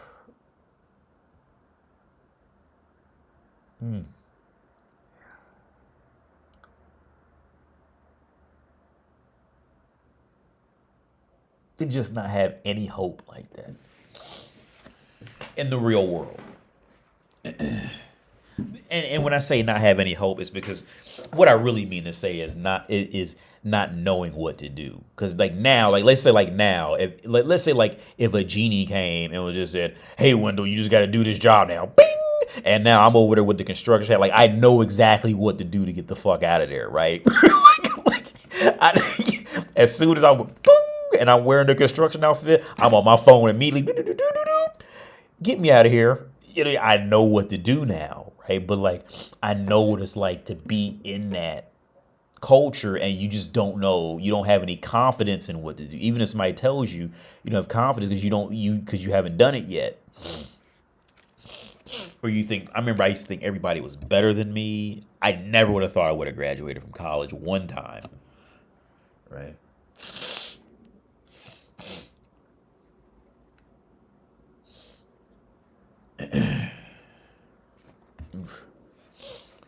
What was your lifestyle like living in Czech Village? Well, the first village I lived in was not far from Podjeblady. Podjeblady. I always pronounce it wrong.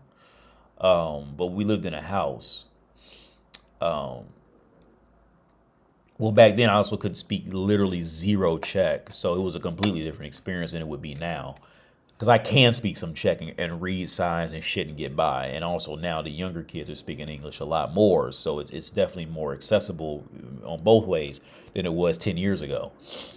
Um, but honestly, man, like my experience, I can't really say anything like great or bad. It was just, I mean, like, because my life has always been, as long as I get, well, back then I was drinking a lot more, but as long as I get back to video games, reading books, these kind of, that was always my base, level of operation. As long as I can get to a book and a video game, that was the bulk of what I really needed.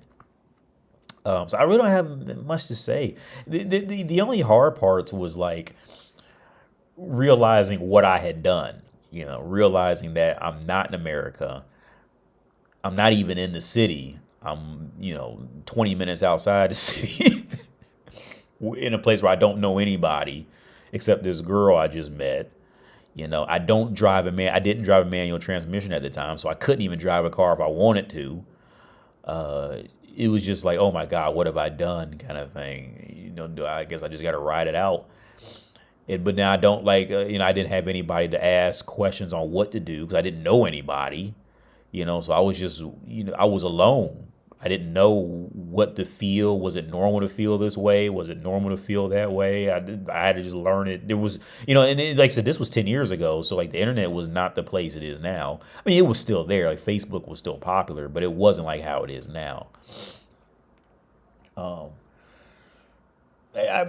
Even with that, like I don't really have, like it was just a different time period because now I can speak enough Czech to make my way through a grocery store easily now, but back then, going to a grocery store, dude, was like horrifying because especially outside the city because nobody spoke English back then, so one basic small error at a self checkout could turn into a hour and a half problem, you know.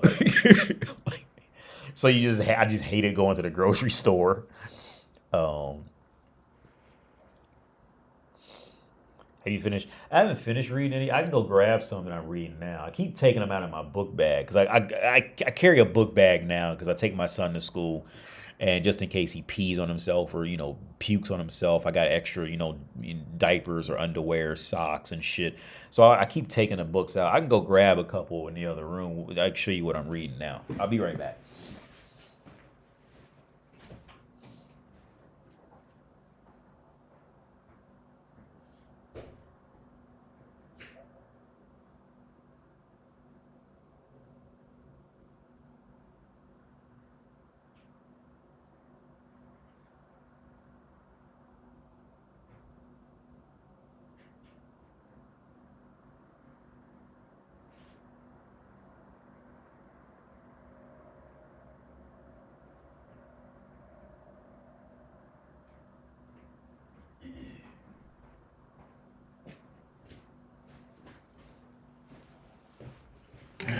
So this is my son's handprint. So I'm using this as my bookmark for this book. But I haven't read much of this book. I read it one day because I was reading this other book in the library and they just moved it because it was 2 copies in English. And I don't even remember the name of it because I figured it ought to be there when I come back and I can't find it anymore. And it was about just where the populations are. But this is one that I'm reading now, intercultural interact. But I haven't read much of this book, and I haven't read much of this either. But these are the two that I'm on now. This was really good, but I haven't read much of this either. It was when I dropped my son off at school. Well, on Mondays when I drop my son off at school, the library doesn't open till like 1 or 12 or something like that. Or I don't even think it even opens. No, I think it opens like 12 or 1 on Monday. So my son goes to school from like 8 to 12. So on Mondays, I go to this other part of town because they got the best hot chocolate. I go there on Mondays. And then on Tuesdays, the library opens at like 9. So I just walk around for like the first hour and then go to the library. I think a couple weeks ago I met a French girl. We were talking for a while. So I was just asking her about France. She was cool. She was cool. She told me motherfuckers eat too much cheese in France. She was cool. Because a lot of people go to that Prague library to see that book. I mean, it's like I'll show you. Everybody likes to line up outside this book.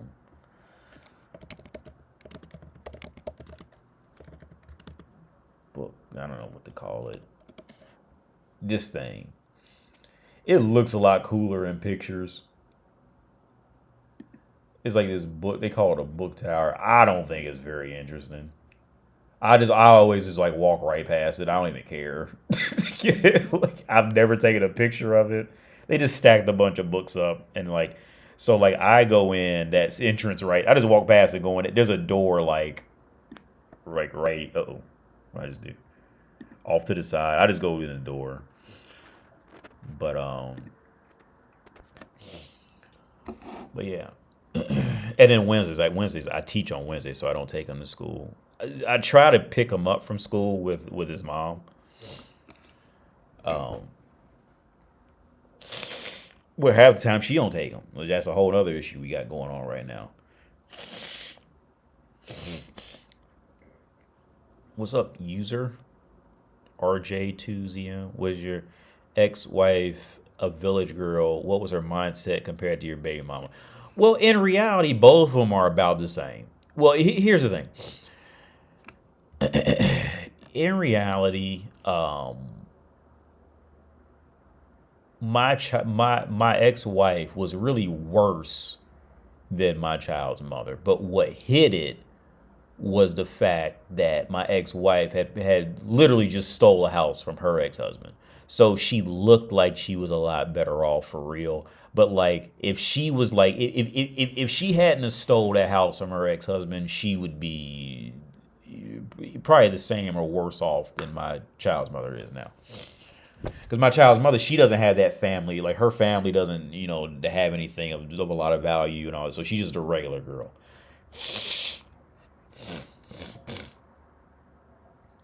But yeah, my ex-wife was my ex-wife. Now both of them are similar on.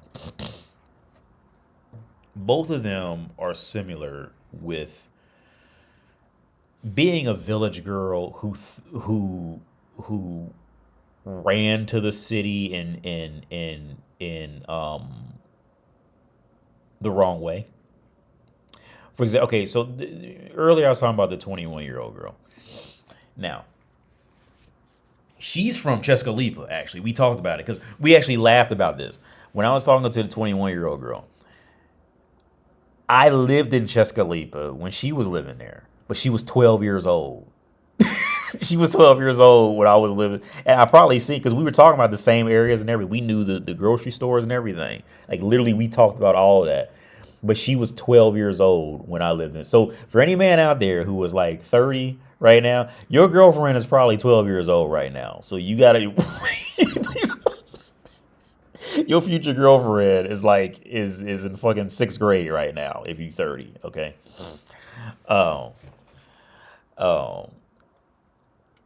Now, she came... When it comes to village girls, the only way I would recommend it, the only way, and this is the only way I would recommend it, because outside of this, it becomes far too high risk. Even if they're decent, even if they appear to be decent, it's still too high risk. They're still too wishy-washy. The only way I would recommend it to knowledge at this point would be if that village girl, if she came to the city to study a serious field, not some bullshit like communications, just so she can get in and, you know what I mean, and last as long as she can to try to find a man. No, did she come, find you a village girl who went to a university in a city to study a serious field? That's going to take a long time. Any other girl is really, it's like dating a pit bull. It's not worth the risk. I mean, depending on your circumstances, it's probably not going to be worth the risk. Right? It's worse than dating a pit bull.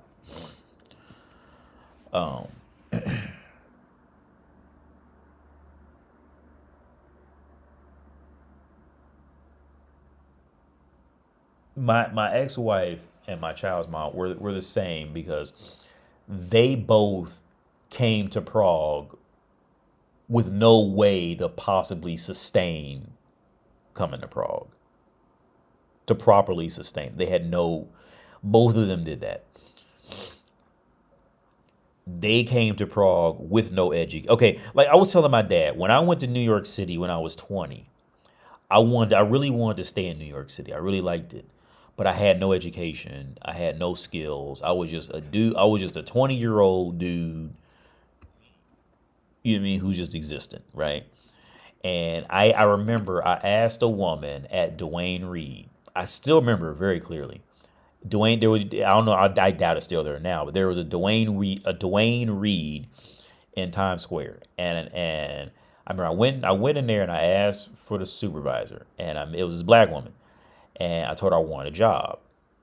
And she's like, okay, well, you know, come by tomorrow or something like that, and I'll give you an application. I said, okay. And the next day I did. I came in to Duane Reade, and I asked her, I said, hey, I'm back. Oh, you know, can I have an application? She goes, yeah, just give me a minute. And she came and she gave me an application, right? I remember I'm 20 years old, no education, none of that, right? I remember it was me either that night or the night after. And I told my dad this story. I was at some random bar in Manhattan. You know, it was nothing nice. I mean, most stuff in Manhattan is not, you know, well, in the real areas aren't like luxurious, like Friends or some shit. Well, not Friends isn't luxurious, but like movies try to portray New York as being just some regular little bar in Manhattan somewhere. And I remember looking out the window. It was dark. And I remember thinking to myself, I had the faith in myself to find some living arrangement, because I've always been good with talking to people. If I could just get around talking to people, I will make connections and figure something out. I wasn't afraid of finding a place to live.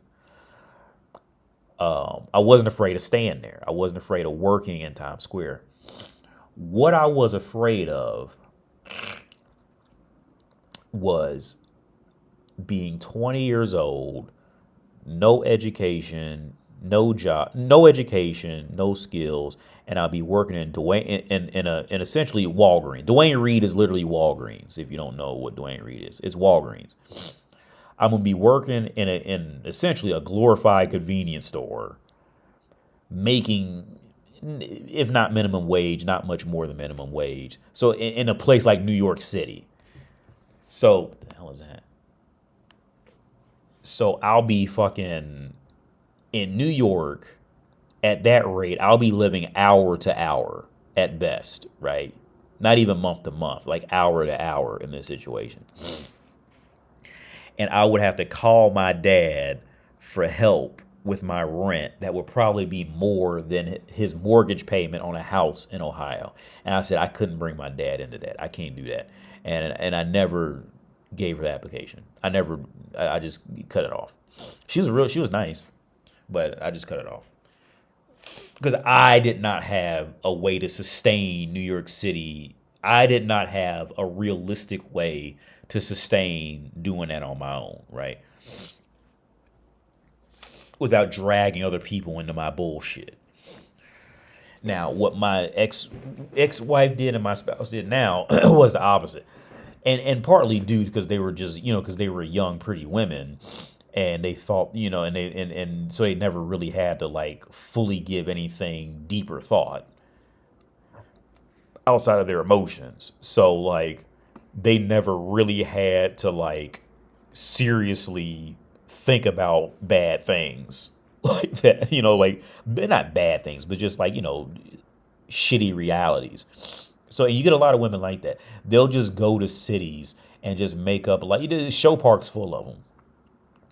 Okay, they'll go to cities because here's a sad part about when village girls do this is that many times they're too ashamed of leaving the city because now it's like they're because they built their identity on being in the city, but that identity was not built on something that was sustainable, like going to get a college degree or developing some skills or making real connections. It was built on them just existing and being happy, essentially running away from the village.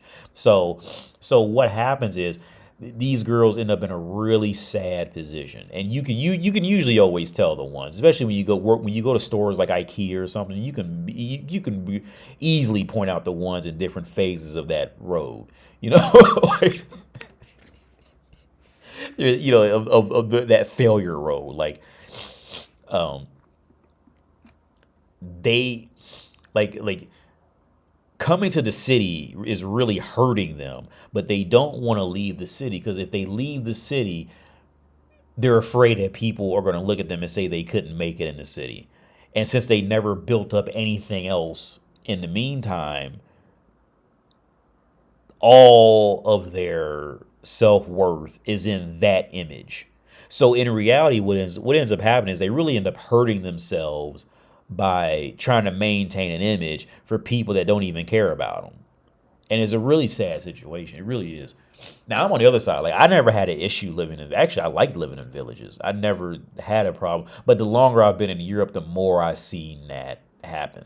Not just with my spouse or with my, my ex-spouse or my ex-wife. I've seen it happen in many other cases. It's always the same thing. Because how it becomes very clear too is because I remember like in Europe, like in most places, the average wages usually go down by 30 to 40% once you leave the city center. Right. So when you have these girls living out in these villages and they got their hair perfectly done, their nails perfectly done, this and that, like it is very clear that they're sucking dick for money. You know what I mean? But like they're so mentally gone and trying to develop an identity built on sand that they don't even realize they just see themselves as having money now. But everybody, including their parents, know that they're sucking dick. Like I remember one time I rode a bus to Liberec, where that Spider-Man movie was filmed. It was filmed in Prague and Liberec. I rode a bus out there, and on the bus ride back, there was this girl who got on, and like you just immediately knew it. Like her luggage was expensive, her hair was done. I mean, she was like just perfect. She's a prostitute. Because you can tell the prostitutes from the girls who maybe was like a ballerina or like a gymnast or something like that. That you can tell just like the choice in clothing and all that, like the type of woman it is. Once you've been experienced out here with that. Gainsday, what's up, man? Bro, you sound like you was in the same position as your exes, starting off with no plans. The difference was you had to come up with a plan, and their plan was to get with somebody with money. Yeah. Yeah. And that's rough, man. Like, because me and my dad talked about this. So when I was with my ex-wife, what I found out, because, okay, I only married her so I could stay in the country. So I didn't have to go back home. And because I actually had not a great job, but I was working as a grad assistant at the VA. when I stayed here, because they was waiting for me to come back, and I just never came back. And I was working on my first master's back then. And so it wasn't like so it's like when I came here, like I wasn't running away from something. Like I had shit to go back to. I had a nice car, a decent flat, and a good education to go back to, and have a life, at my home. I wasn't running from anything. So me and my dad talked about this. So back then, the system that I had set up back then with my certain situation, I was making like I don't know. I like just straight cash. I don't know, probably about $6,000 a month, something like that. Right? Like I mean, not like tax free, right? So I was in a high position of earners back then. So, but my ex-wife, like she didn't know. Well, she didn't know exactly how much I earned. One, and two, she just assumed I was a W-2 kind of person, right? Like in some kind of way, I must have been like, because she didn't know you couldn't earn money like that. So I told my dad a story. So we was getting divorced. I still remember the moment where it finally clicked in her that like if anybody's going to have to pay some money, it's going to be her having to pay me because she's a W-2 and I'm not. Even though I had more money than her, like none of it was recordable in any kind of way. So so when she finally figured that out, it was like she got in and out of court so fast. Like everything was just moving along. So because I think she had finally realized it. I knew the whole time. I just, I'm just not that kind of person. And even right now, like with my child's mother now, like she tried to slide in some alimony. She tried to slide in that I was going to volunteer to pay her alimony payments. First of all, we was never even married. And two, she tried to make a paper that just like slid in that I was going to give her alimony money. Like, no. So I had ChatGPT write me up another contract and say like, no, this is not saying that I agree to any alimony. And I told her, look, flat out, like, look, like I'm not a W-2, so you can go to that office and say you want child support, and at best they might make me pay like $50 just out of like symbolic support, but you can't look, especially with because check law don't even do that. Check law, like so that ended it real quick. Figured out because she found out I wasn't a W-2. That money ain't taxable money, fam. And I never built my life was never built on surviving off taxable money. That was checkmated for. What was that movie with Michael J. White where he goes, I threw that motherfucker before I came in the room, where he threw the boomerang or the dynamite or some shit like that.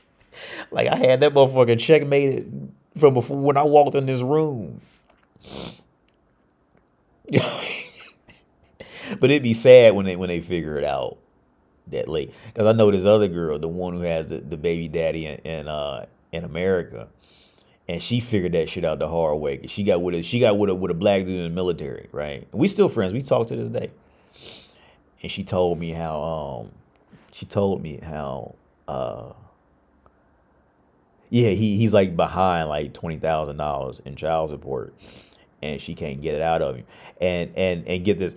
She even told the daughter, and she sent me the text, and like, see, this is how fucked up she is. She showed me the text messages, and she even sent me voice recordings of him talking. So don't be trusting bitches with this shit, man. Don't trust bitches with nothing. Okay. She sent me voice audio recordings of him and her talking about the child support and just everything. And it's like 15 minutes long. I ain't even listened to the whole thing. I could probably find it. And I could wait. Can I separate as like media? I'm sure I could find it. It's my baby chilling. He's a wiggy. But yeah. And so she ended up oh,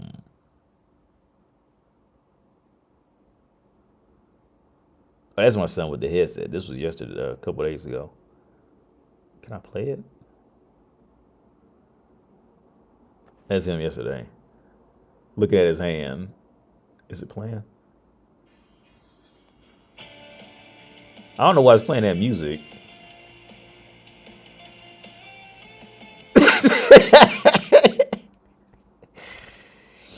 But anyway, so was it, oh yeah, so she can't get the money from him because he's living off his military disability. His military disability isn't taxable, so they can't take the money out of his account to get it, which is weird because in Czech Republic their law would still be able to get the money out because when COVID happened, they was giving people stipends during COVID, right?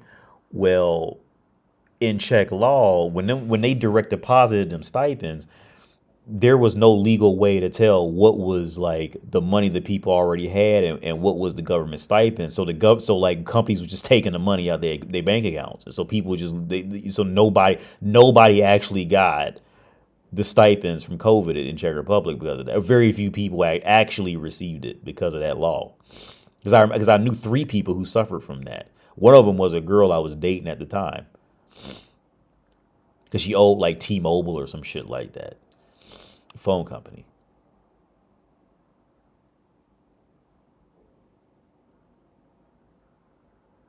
I don't think no, that's not it.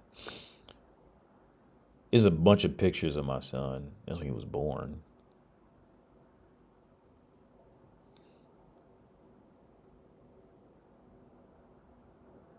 I don't know how to find it. But it was like she sent me the voice recording. Maybe she did it in WhatsApp. I don't know how to find this shit. I'm horrible with this shit. But don't trust women with anything, man, because they will share your business with any and everybody. When she gets mad, there is nothing off limits. Okay. Like I said, with my situation, with that child support, yeah, like she found out real quick that ain't gonna happen.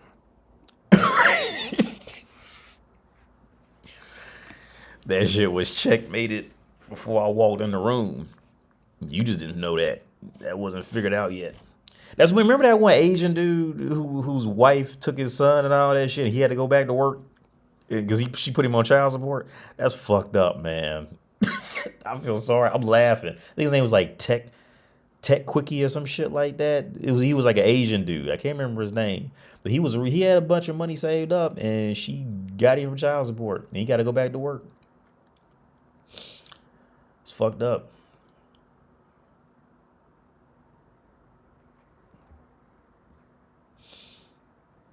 Would she get back with him if she had the chance? With the guy?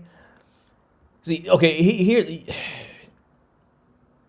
she would, yeah, but he's not gonna come back. She would, because it's sad. Because look, the sad part is when a baby mama ends up like women never learn how to be decent people. Like they just never get it, dude. Like until they're in a severely bad position, like they just aged too poorly or something, and now they have to do it to stay relevant. Like women are not nice people. Okay, so like women come from a perspective of growing up where like there's always some chump sitting around ready to give them something. So like she never fully has to do any type of self-reflection on herself to progress in life for most of the beginning of her life, right? So with this girl, for example, like she would get back with most baby mothers would get back with the dads if they had the chance, as long as the baby daddy made it very clear he was happier without her in his life. Like every woman still wants that man.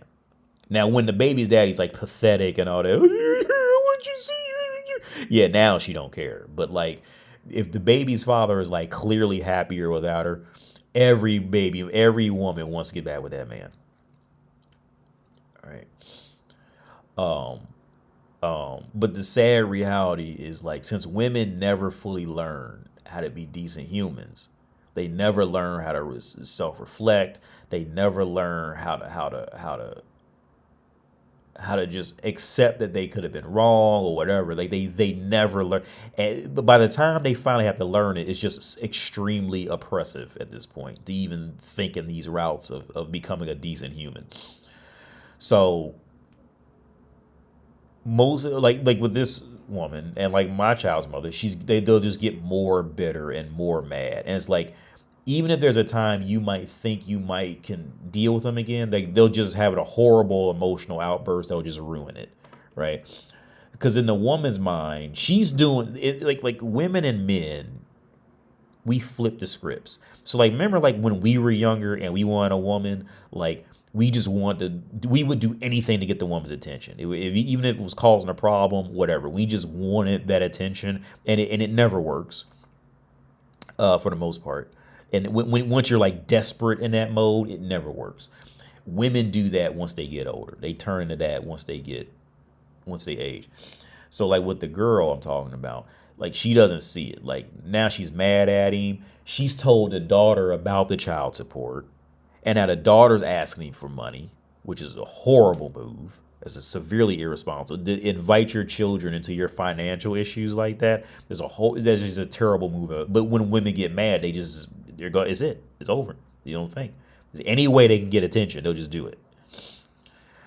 And she'll tell you she still loves him and all that, but like I don't blame the guy. Like I wouldn't, like if I had to deal with her like that, like there's nothing for him to come back to. So now he owes her $20,000 in child support. He probably doesn't have.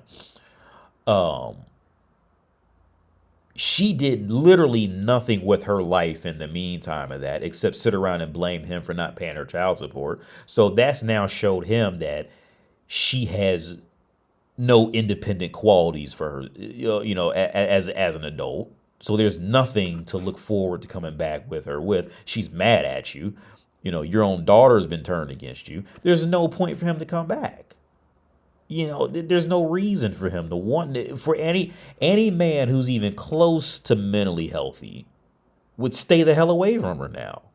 In that position, being like the baby's daddy and all that. Yeah. And my spouse, she's headed the same way. She's lashing. She like, even when I think there's a slight chance that we could probably get back together, she does something that's just completely off the deep end that she knows would never ever fly.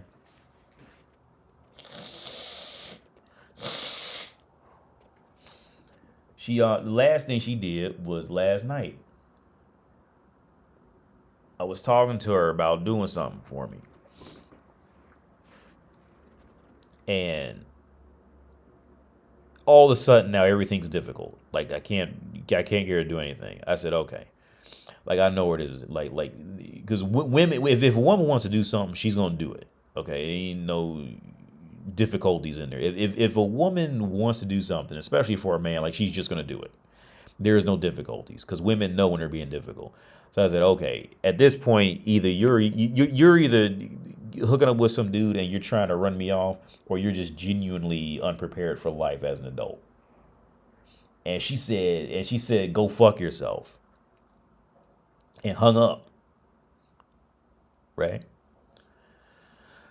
So I said, okay, I think it's time for you to get your own phone bill. Because she was paying me on my phone because she can't go get her own phone bill. I said, okay, it's time to put more space between us. You need to go get your own phone bill.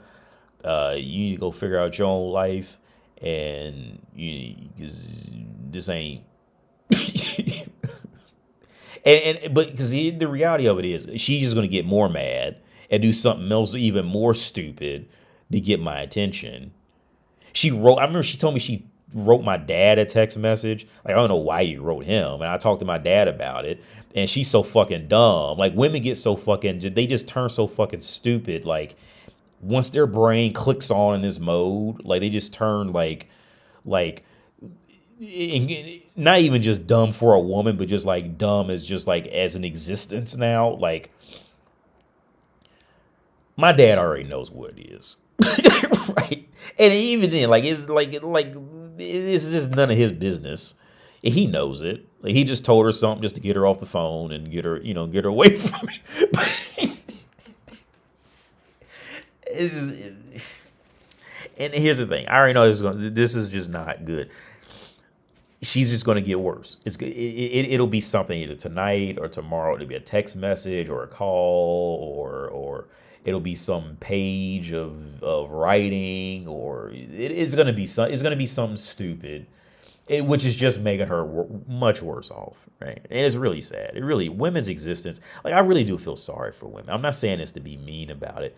I feel sorry for women because they just never have to learn how to become decent humans until it's just far too late. like that's what Coach Red Pill said. By the time they get it, it's just too late. And I really do. I feel sorry for women. I really do. I really pity women.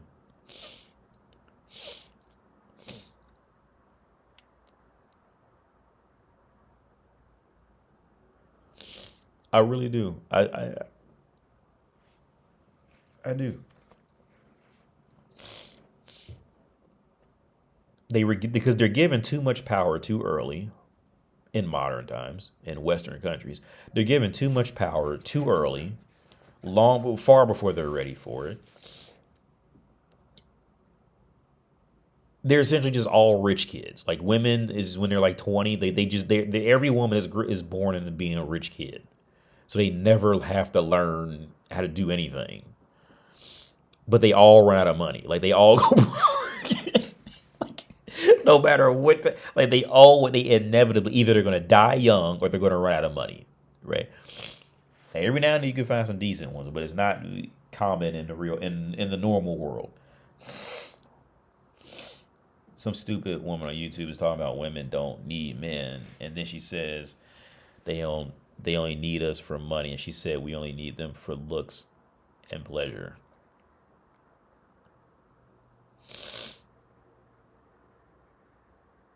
Yeah, prostitution. Prostitution. Like, again, and the more now, here's the thing. I think Leonardo DiCaprio is doing it right. He's doing it. If you look at any rich man and throughout human history, they've all done the same thing. Okay, now.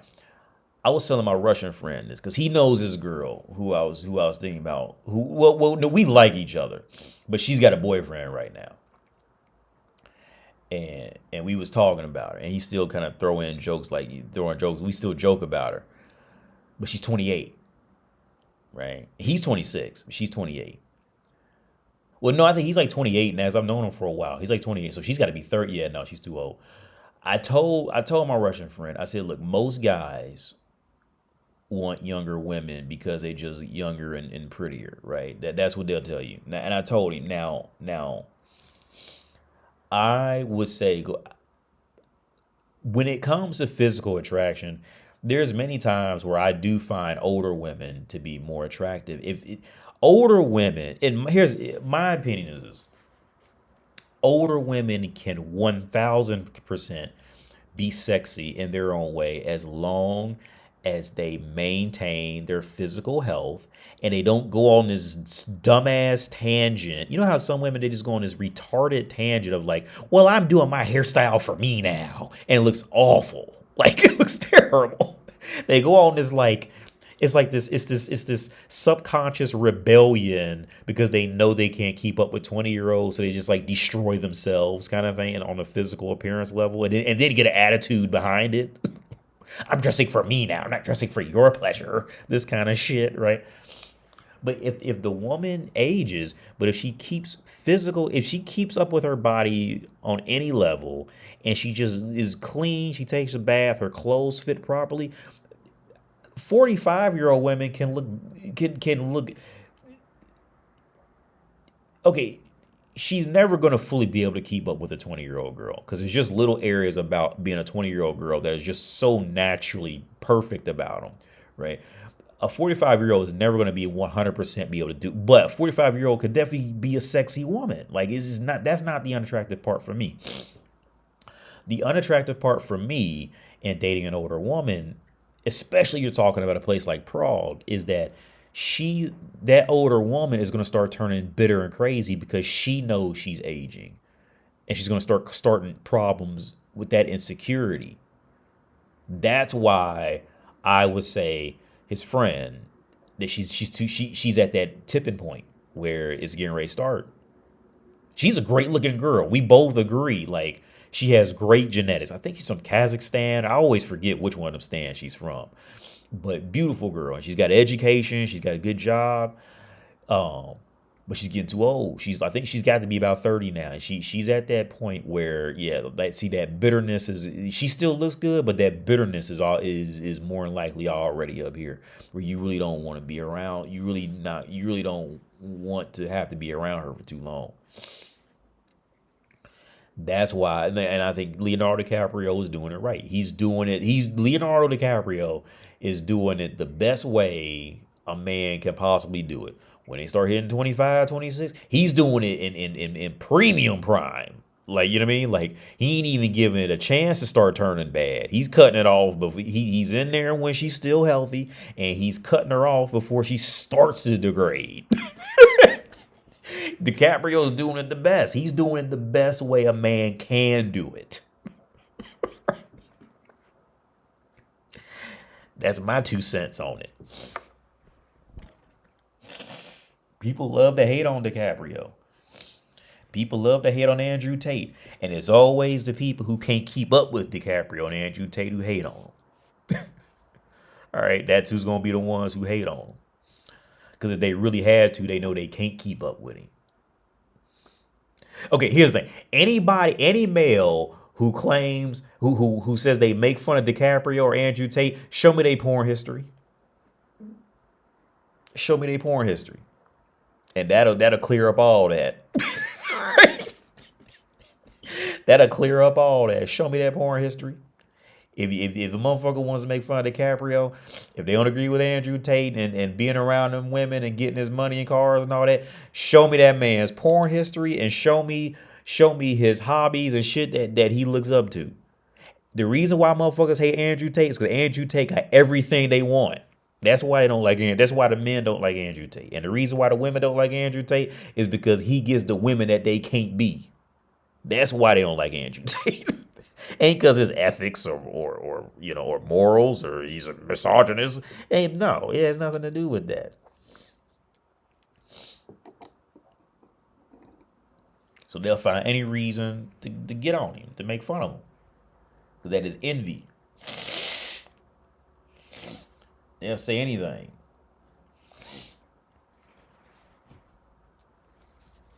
You couldn't make YouTube shorts about our questions and have the same answer at the end. Process. Same answer. Immediate response. You equipped with the rare knowledge of psychological warfare to get her to do whatever you want. So why not employ those skills on her to get her to do what you want? Okay. Because it's okay. I'm gonna be completely honest. Because she's not worth it. That hassle is not worth it.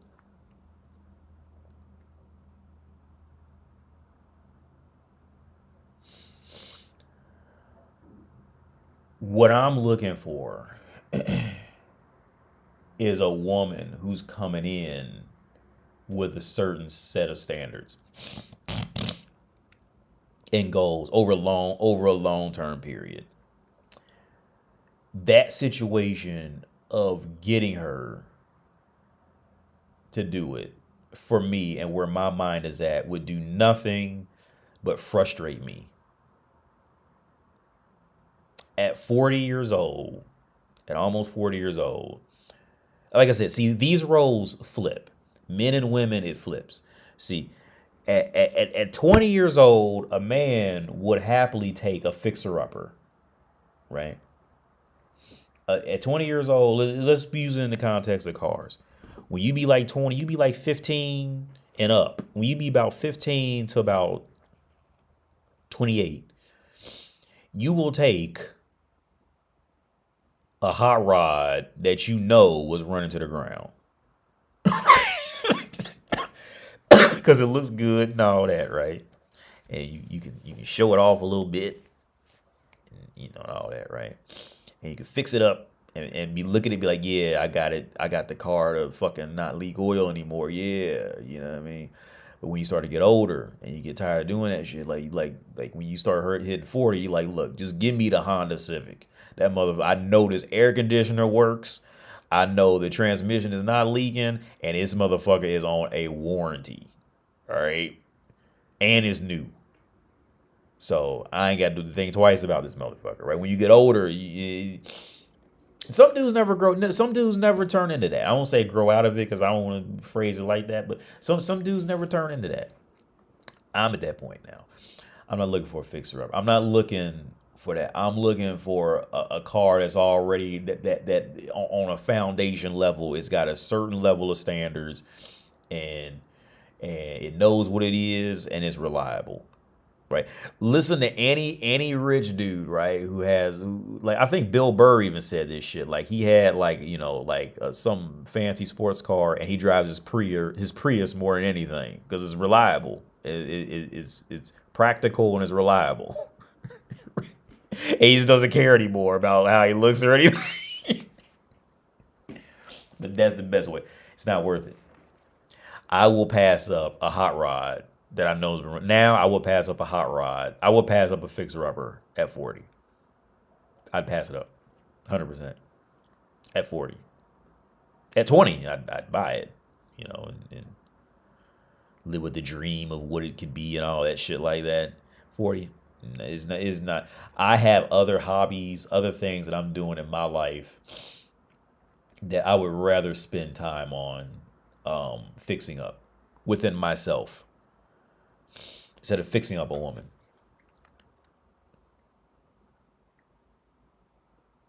So what would you say is a cutoff age for a man looking for a partner?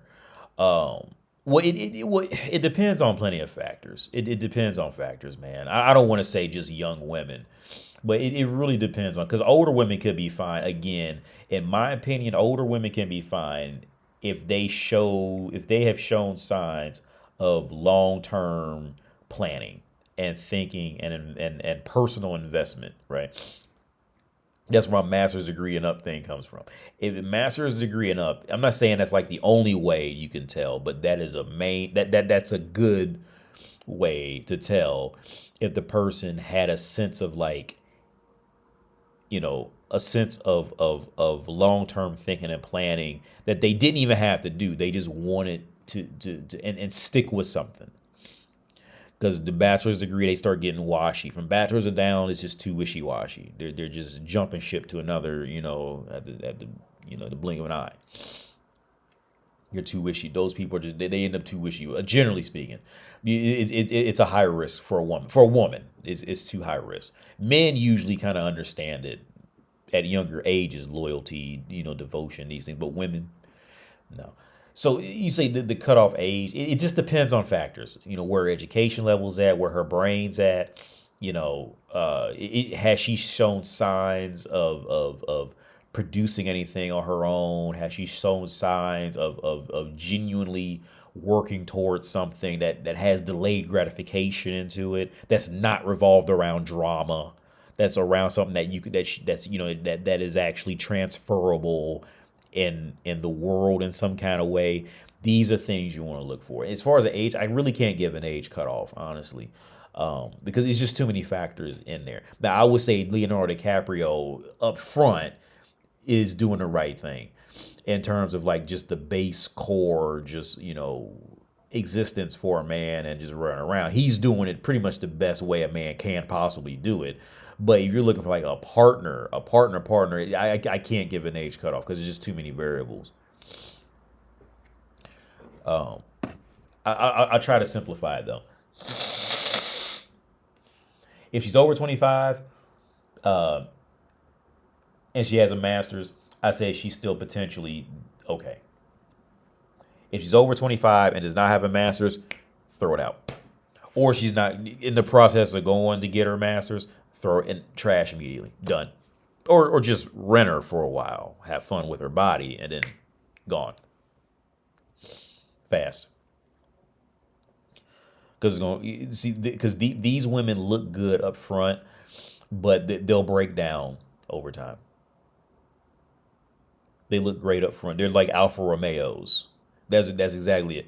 Women who are over 25 and did not get a master's degree or equivalent in the world in terms of like long-term planning, these are the Alfa Romeos of the world. They look good up front, but they're going to break down. They're Jaguars and Alfa Romeos. You think you found something good, and that motherfucker gonna be in the shop every week.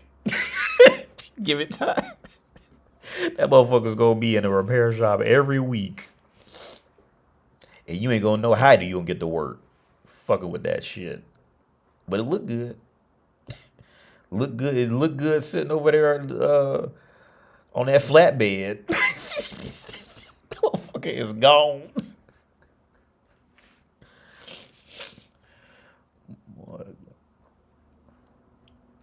Now, if she's between the ages of like 18 and 25, don't really okay, as long as she's just not causing too much drama. That's great. You are a calculated person that does things for a reason. She has to be worth it at some point with the amount of time you put into her all these years. I've been following you. You've been with her alone. Yeah. And to be honest, like a lot of the mistake was on my part. As I told my dad, like another issue that I've always had with every girlfriend was when they see, like, I never read around people. I never do work around people. So like another area where I do kind of blame myself for this, because it was very clear in pretty much all my relationships, when they would see me, I would always just be like chilling, or you know what I mean, like playing video games, something like that. So that would always tell the woman, you never have to do anything in life, because if you just follow me, everything's gonna be okay. And I don't do anything from her perspective, right? When in reality, like, I do all my planning and stuff, like, when I'm alone. So when I do come back to the woman and be like, asking, yo, why didn't you do da da da? And her answer would be, well, because you didn't do it, this kind of thing, right? Because they're watching me too hard. So like in a way, like, I can understand that situation. I remember the girlfriend I had in college, we were taking math at the same time. And I can't remember which math, but she was in a higher math than me. And but neither one of us, it wasn't a high math. It was a little pretty low level math. And I would do like all my work in like the first month of the class. Because back then it was on this computer program. You could just do it all, right? There was no time limit or no time frame where you could do it. It was all open. So I had done all mine. And after the weeks went by, I know for a little while I was doing hers. Not because I liked her or anything. I was doing her math homework because she was ahead of me. So I got to see what was coming up next. That's why I was doing her math homework for a little while. But then I just stopped doing it because I had seen what she was doing and I was just done. So she hadn't touched her math homework like for weeks after that. So I asked, like, why aren't you doing your math? Why aren't you doing your work? And she goes, well, you don't do yours. I said, I do mine because but I've done it all fast. So she's seen me not do it. So she thought that she didn't have to do hers. That's another bad thing women suffer from. Like, if they don't see you do something, then it must have never been done. Even if she comes home and it's clear the grass is freshly cut, like, she, in her mind, like, she doesn't fully put together that you must have cut the grass. Like, she has to see you do it. Like, and that's another thing. Most women, for some reason, there's a mental block in their logic with, like, they have to see you do something in order to make the link that you did it. That's an international thing. It's not just an American woman. What advice do you have for someone around your age who does not have or want kids?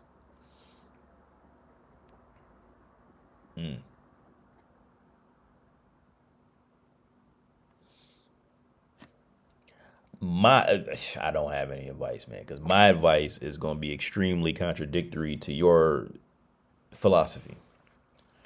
I would tell you to have kids if you don't have any. I just farted. But I would tell you to have kids. Or have at least one kid. But you say you don't have or want kids, so I can't answer that. Because I think having a child is the final step in really growing up. Because until you do that, like me and my dad was talking about that, like until you have a child, man, like, and I don't mean this to sound mean. I'm not trying to like say you have to do it, but like I'm just saying to tell you what me and my dad talked about, like until you have a child, like you're going to be a child until you have a child, like because you just can't learn how to. Right now, like you're doing everything on your time. So like, even if you owned a dog or anything, like you never really learn how to think for somebody else. Like you're never really you can't simulate that any other way until you see this life that like completely depends on you and like blindly follows you. Like what hurts me with this is just a side rant. What really kind of hurt me with my son is this. When he got old enough to where he can recognize when I don't want him to do something or when I want him to do something, when he clearly got old enough where he could pick up that, okay, dad wants me to do this, so I got to do this, right? And this is where I think I got a lot more like, I can't think of the proper word. I got more like strongly passionate about like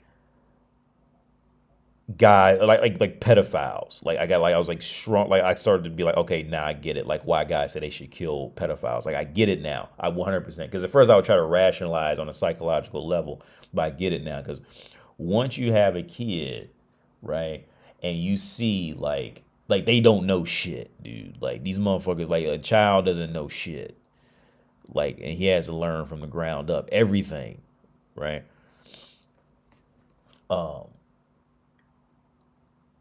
When it became like when the thought crossed my mind, I said, look, this motherfucker would do anything I said. Right? Even if he knew it was gonna hurt. Like I could just scare him into doing it, right? Like if I really wanted to. Like that's fucked up. Like if I told him to jump in a pot of boiling water and he knew it was hot, he would cry. And if I just said it with a affirmative voice, he would probably do it. Like that's what brought tears in my eyes. You know what I mean? Like the fact that he believed, like for whatever reason, like he believes in me that much. Like you can't. There's no way you could simulate that. In no video game, there's nothing you can do to truly get that feeling and that sense of duty to be a good, to be a better person than you already are for somebody for somebody else. Like this is now officially a duty to become a better than whatever the fuck I already am now. Because he doesn't know shit.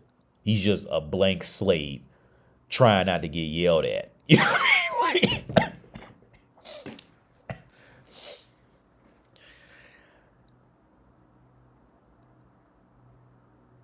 I won't go on anymore. You say you don't want kids, so I won't like push it.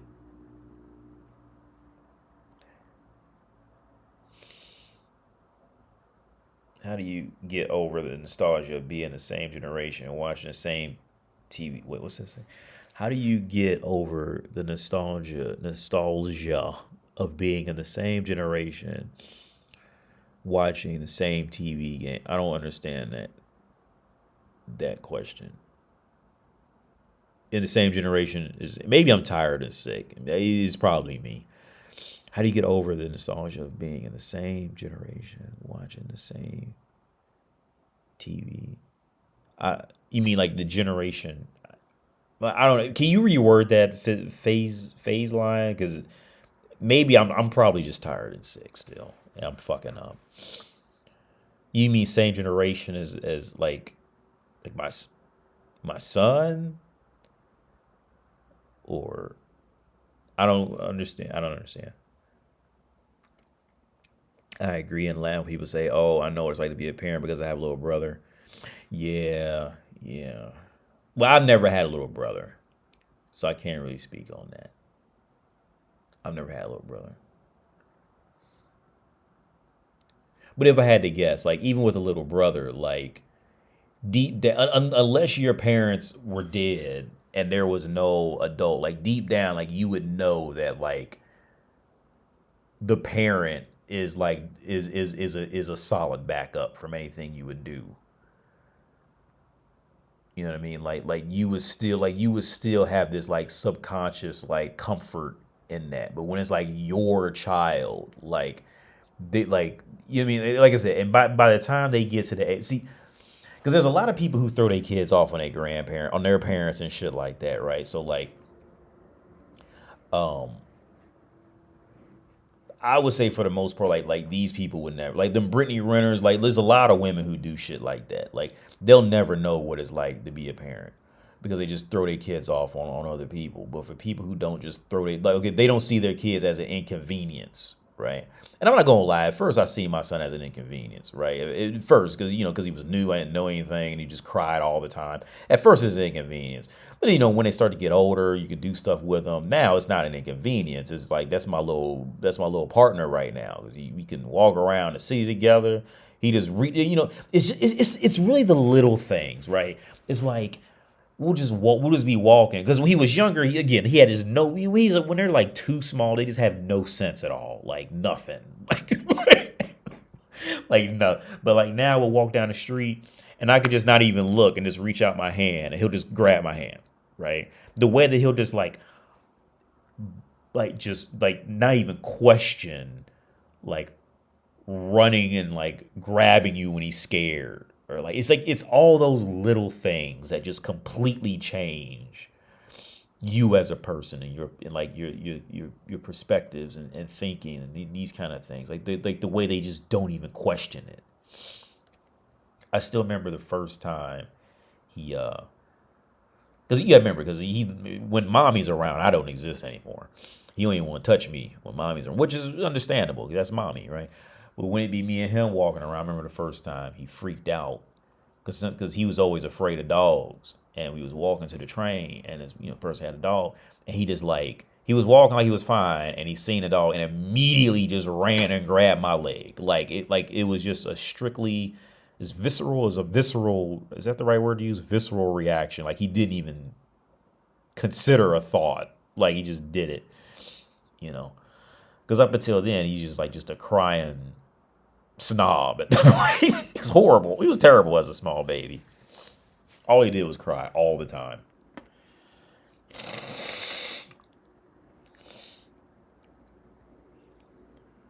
But when I show you, hang on, I show you. When it be me and him, cause I send a video message. Oh, here we go. Yep. Now I'm getting clips from social media about men and women. Yep, it's getting ready to get bad. Anyway, I'll show you. Hang on, I gotta go back.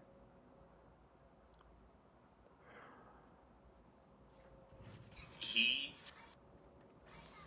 is great. Oh wait, shit. Playing right now. Can you see that? Hang on. You're gonna see the reflection too much. That's me and him. He's like on my back. Papa. Papa. I love you. I love you.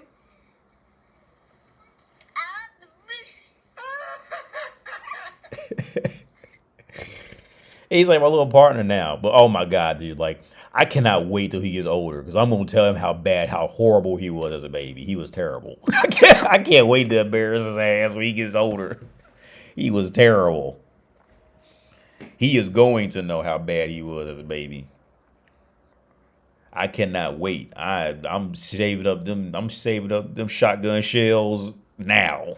Cause I'm gonna let his ass have it. Cried all the time.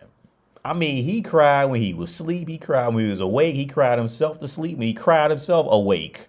He didn't stop crying when he was a baby.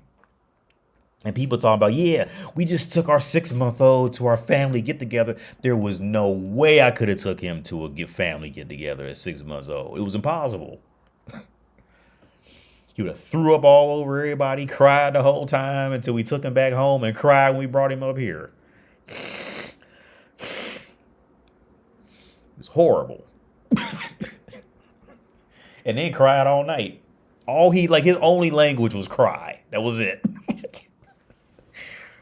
His first language, cry.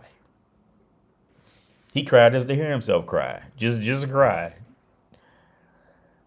But now that he's older, like I said, now he's turned into a little man, like a little person. Here's it. When it be because it just be me and him when we be here, right?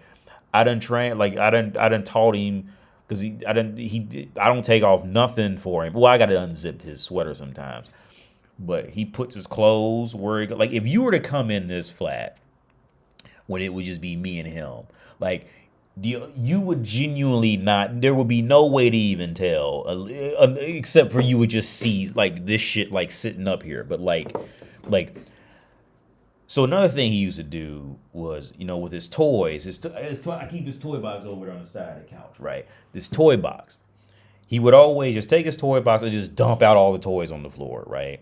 And it's just a normal thing. All kids do it. Just take it, and they don't even play with nothing. They just get the whole box of toys and just dump the shit out because they just like the way it sounds when it falls out, and then run off and do something else, right? So I said, all right, since it's just me and him, at the end of the night, I'm gonna make him pick it all up, right? Not even like some mean shit. He said, we got to clean it up. Come on. And he got to about 1 or 2 toys. He started going, really? I said, yeah, come on, we got to clean it up, bro. I had to do that one time. And ever since then, now when he goes at toys, he looks in there, picks out what he wants, and plays with that.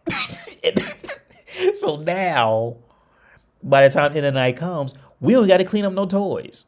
Because he ain't even that dirty. Because he went in there and got the toys he wanted.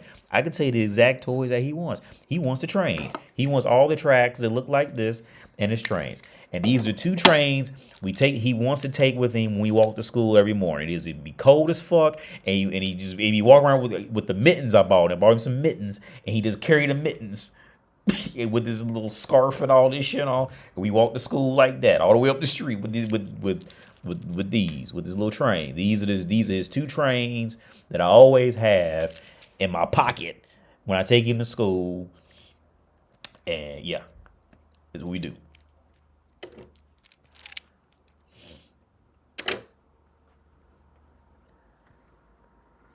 He has a cell phone. I bought him a phone a long time ago.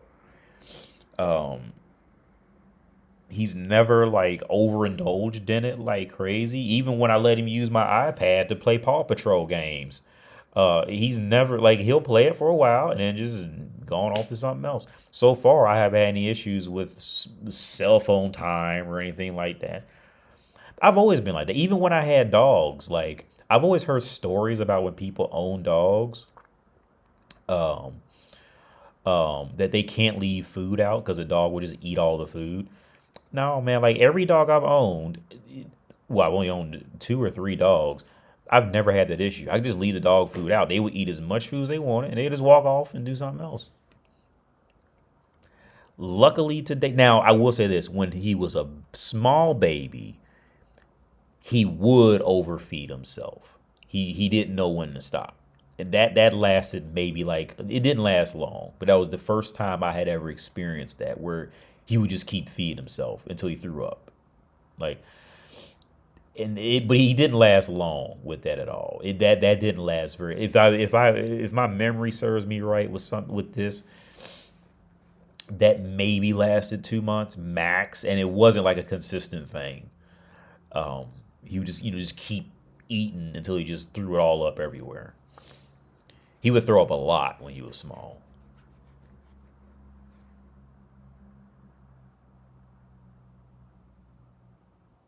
Because then he couldn't, I can't remember why, but he couldn't, something was wrong, and he wasn't able to suck the baby bottle right. So you had to give him pretty much a syringe without the needle on it, and then you had to put your pinky in his mouth and then slide the syringe like on the side of his mouth and shoot the milk in like that. Because I can't remember, he wasn't sucking the baby bottle or something, right? I can't remember what the issue was, but he couldn't suck the baby bottle, so you had to feed him like with the syringe and put the pinky in to open his mouth, and then shoot the milk in the side with the syringe. Oh, but yeah, that's my little. But yeah, man, like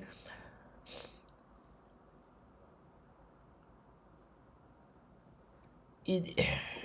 You're just always going to be a child before you have a child. And it's one of those things. Once you go through it, then you can really see it. It can be hard, especially like for me, it was hard. When he was a baby, that was hard. Like that was hard, and that had nothing to do with his mom. Like he was just a hard baby. Like he was a hard baby. The good part about him being a baby was he did sleep most nights. I would say 99% of nights he slept. He never was a baby who stayed up all night. He never did that one time from my memory. He was great with that. I've heard stories of people who like, the baby's up all night and sleeps all day kind of thing. We never had that issue. Not once. He slept all night. But everything else was hell. And it didn't really calm down until he hit about 2. At least 1. I mean, the first year was just absolute hell. The second year, it started to slow down. But he still cried a lot. He just always cried. Always. That's all I remember. Everything was a cry. Now when he's with me, all he does is laugh because he always wants to play and get tickled. But, completely changed. When he's with me, at least. He's always laughing and he'll come to me and go, da da da. And he like pushes my head to the side and I gotta pretend like I'm asleep. And he like hits something and I go, oh no. And then he thinks it's like so hilarious. I like tickle him and like grab him and stuff. But yeah, so it's the opposite. Now he just smiles and giggles and laughs all the time. And doesn't cry. Now he tries not to cry when he's with me. I can see it in his face when he hurts himself. I remember this one time, dude, it brings tears to my eyes thinking about this. I was in the kitchen cleaning some dishes, right? And I could see him. He's like right here on the floor. And I don't know what he did. But he did something and said, ow. But it was the way he said ow, like he was serious. You know what I mean? Like he really hurt himself because he didn't even cry. That's when you know it's serious. Like I don't even know what he did. I couldn't see anything. So I immediately put the dishes down, dried my hands off, and picked up and said, it's okay, baby. It's okay. Like, call me. He wasn't crying, but he was like fucked up. It was like the way he said ow. Like, it wasn't like ow. It was like, ow. It was like so like innocent and sad, but yet like, practical. It brings tears to my eyes thinking about it. But he doesn't cry with me. He really holds it back, like naturally holds it back with me. I can't remember the last time he did. When he's with me alone, since he's been older, I can't think of one time he's even cried. Like, I can't think of one time. Now he's with his mom, he cries all the time because, mommy's like that shit. But with me, nah, I can't think of one time.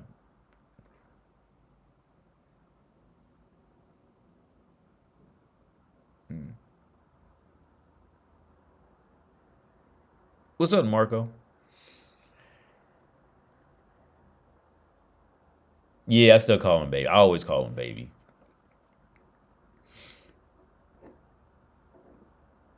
I always call him baby.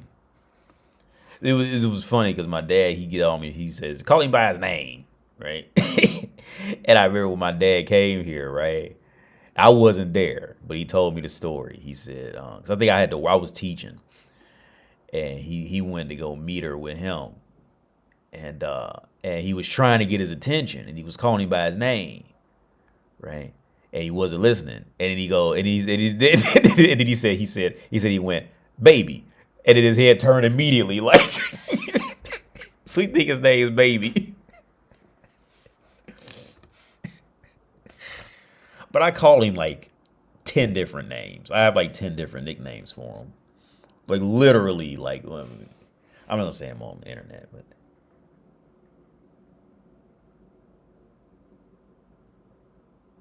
I have at least 5 different names for him. And that's not counting his actual name. Oh no, I forgot. 6. I have 6 different nicknames I can think of right now for him. That is not even his actual name. His mom calls him by his name. I don't. There's no real reason. I just don't. It just never felt right to me. You know what I mean? Like, I don't know. It just doesn't feel right to call him by his name.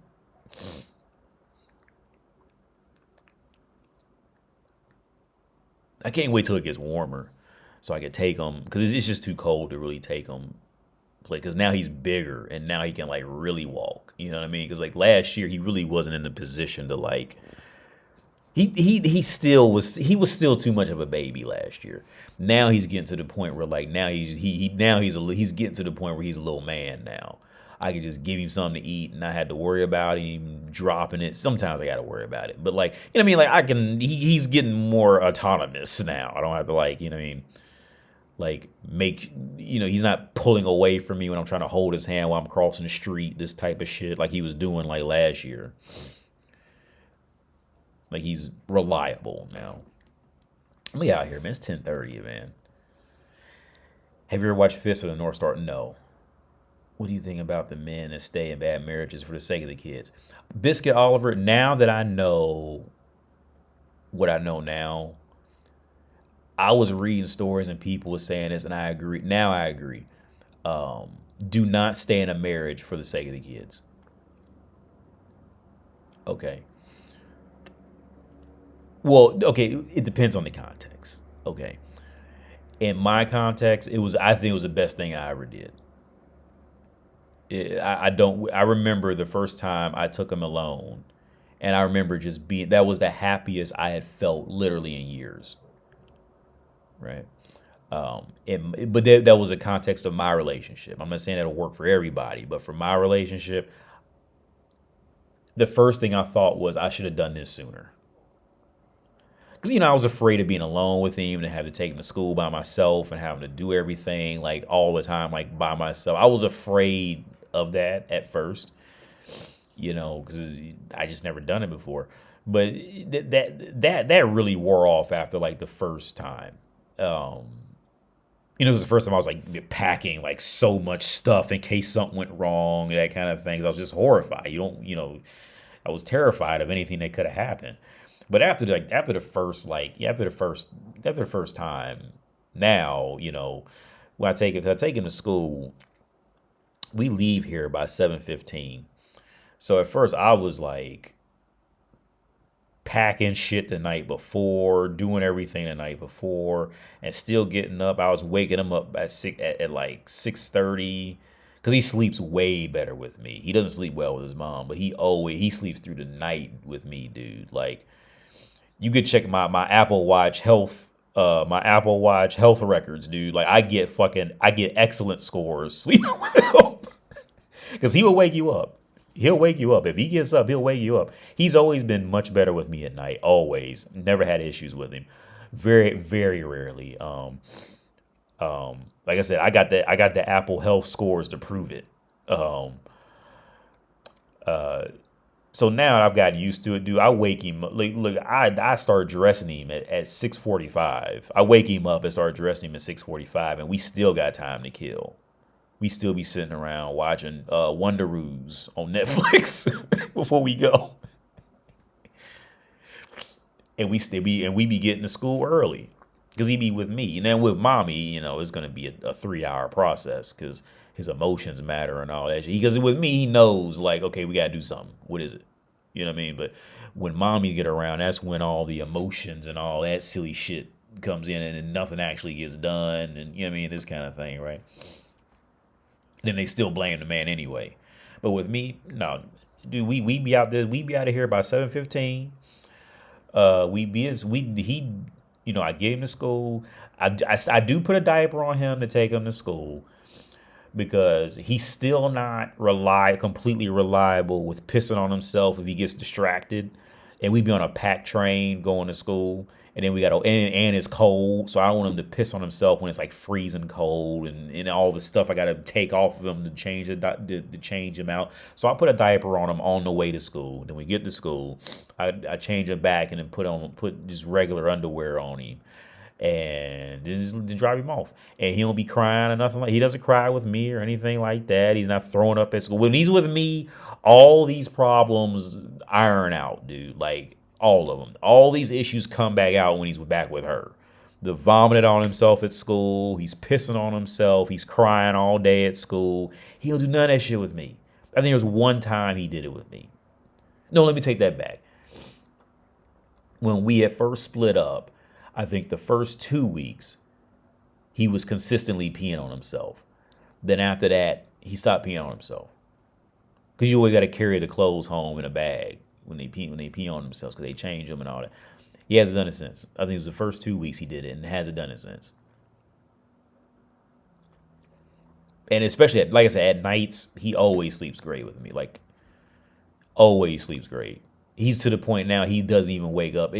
When he's with me, like, and I didn't want to tell her this because she takes everything as a personal attack, but I told my dad, when I have to wake my son up for school, like, he sleeps so hard, like, I for real don't even be want to take him to school. Because he, like, remember how Jenny slept with Forrest Gump, and Forrest Gump like, yeah, Jenny, she just slept for days and days. Like, that's how he be sleeping with me. He sleeps with me like Jenny slept in Forrest Gump. Like, I don't even want to wake him up. Right? I legit don't even want to, like, because he don't sleep well with her. But I wake him up and take him to school.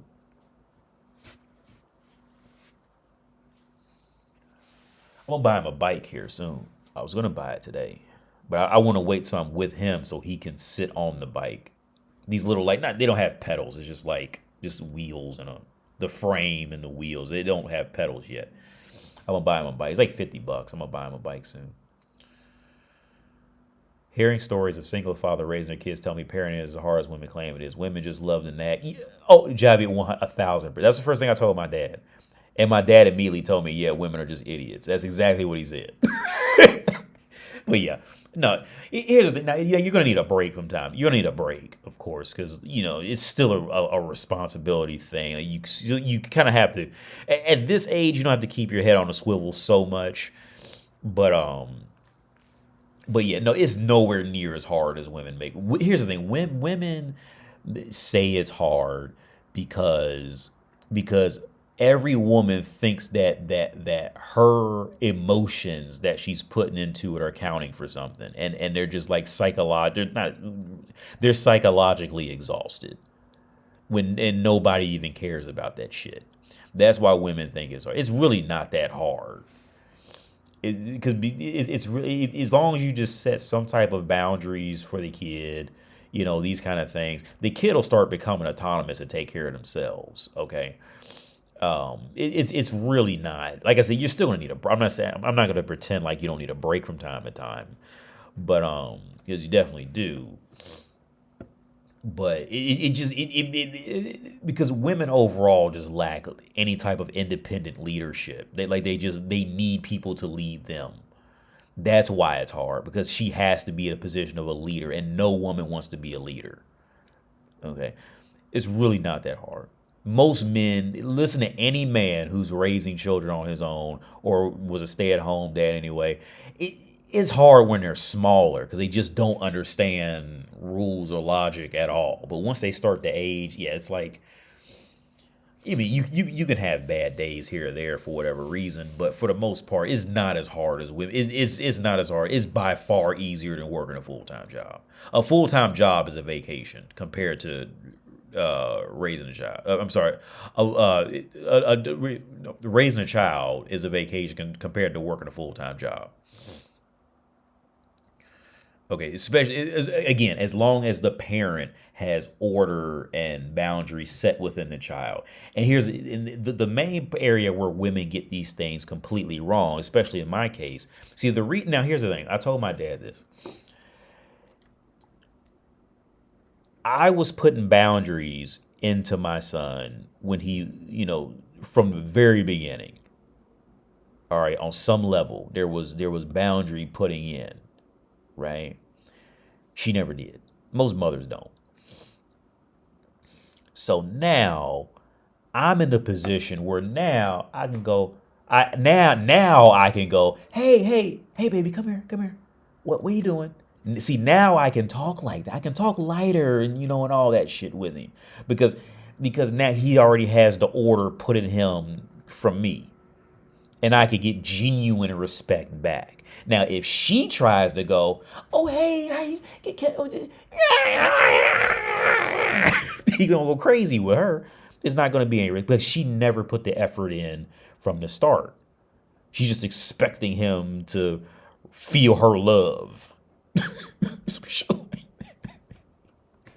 mean, I never had to beat him or anything like that. It was just over the time. It would just be little things here or there. I made sure he knew, look, no, bro, you don't do that with me. We be playing the keyboard because I had to check him when we start playing. This is a little keyboard set over here. And he plays the keyboard and I play the guitar, or he plays the ukulele and I play the keyboard, or I play the ukulele. Like, we switch up, right? And so I remember he would come to the key. Either I'd be playing the keyboard or he'd be doing it. And he would try to like move my hands off the keyboard. And I move his hand back. Like, no, I'm playing the keyboard with you, bro. Like, why you pushing my hand off? You know what I mean? And not like the smacking, but just like, no, like, we can do this together. Like, you got to learn how to, either learn to do it or you can go do something else. You don't just push somebody off of something like that, right? So it was just little things like that over the years, he just pretty much figured out, like, yo, as long as I just act like I got some sense, like, he ain't gonna do something crazy. You know what I mean? So now I can be nice. I can be nice because now he knows logic and rules now with me. Now with his mother, he don't know. Most mothers are the same. Most women think that the child feels their love and the child is going to somehow receive it on an adult level and compliment their love with respect back. And it doesn't, and that's not how respect does. It very rarely works like that in reality. Very rarely. But women don't understand that. They think their emotions are above reality. They think their emotions are like ultraviolet colors that transport from them to you, but you can see the color kind of thing. Like it does, but emotions don't work like nobody gives a fuck. This is why kids are always, most time, always worse with their mother than the father. In most cases, they'll be far worse with the mother. I was worse with my mother. I remember being worse with my mother. I clearly remember it.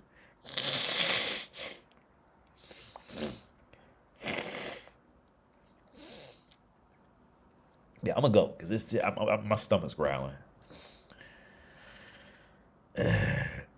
It's challenging sometimes, but not hard. Yeah, for sure. Leah, yeah. Especially when you don't feel like doing something, and they do something ridiculous. That's when you just really don't be in the mood for something, and then they come with some old goofy shit.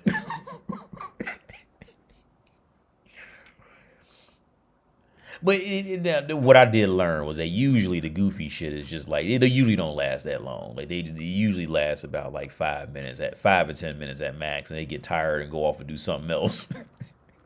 It's something they get. Now I learned, like, he just wants you to tickle him for 5 minutes or something, and then he'll say bye bye and go do something else, and then I'm doing my own thing again.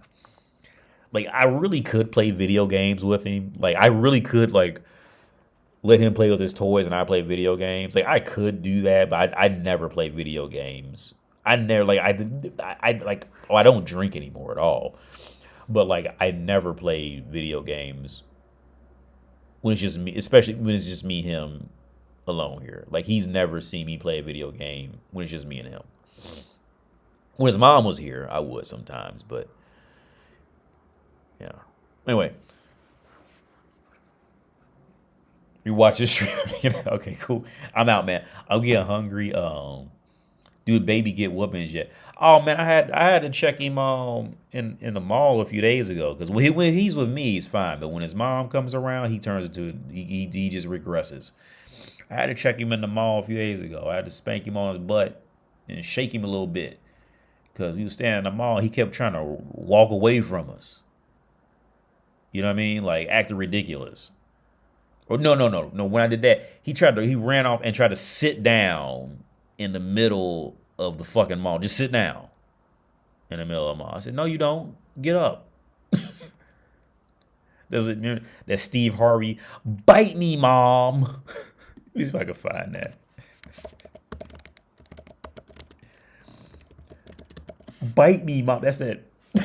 Steve Harvey, bite me, mom.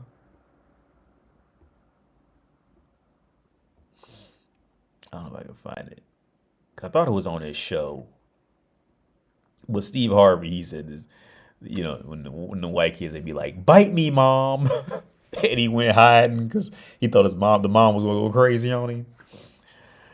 This little motherfucker, he'll get with his mother and then just like completely regress. I had to check him in the mall, man, because he, like I said, he just want to just sit down in the middle of the mall. So I stood him up and I popped him on his butt. I said, no, bro, you won't do that. And I just stared at him, right? And just like, I'm talking like one of these. Just stared at him for a good 15 seconds. And he just stared like did he want to look at me? He was looking like, and I just stared at him, like holding his arm. Like, we don't do that. And he was just ridiculous the whole time. Cause in the back of his mind, he knows mommy's gonna just, save him. And that'd be the hard. And then, like I said, that's another reason why we split up. Cause that order was off. See, because the mom has to recognize that the dad is the one that the mom has to recognize that it's up to her to put into the son to respect the father, because the son is always the kid is always gonna run to the mother. Okay, so it's up to it's the mother's responsibility to instill into the son that no, your father said it, so we got to do it. And if the mother doesn't do that, well, all that shit's gonna fall apart, which is where we essentially are, because she's ridiculous, when it comes to this stuff, right? This is what it is.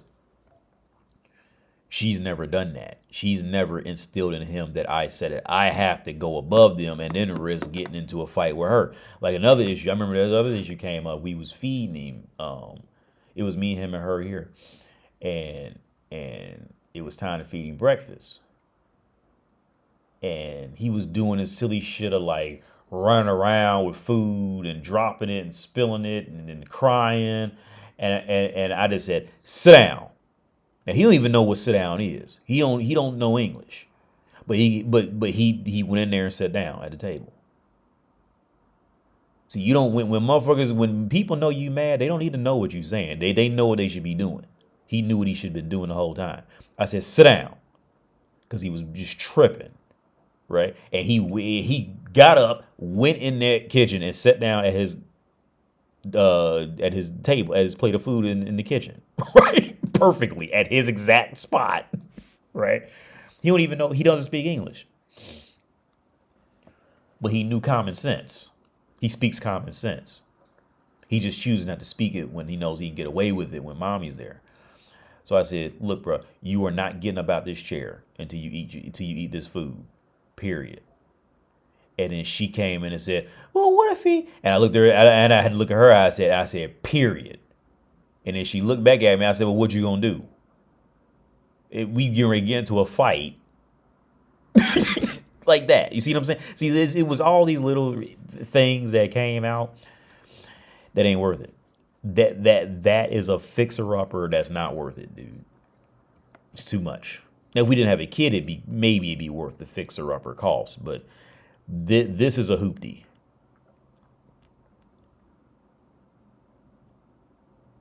Does the younger generation know what a hoopty is? Maybe did I just show my age? This is hoopty level shit. This is gypsy shit. This is trash.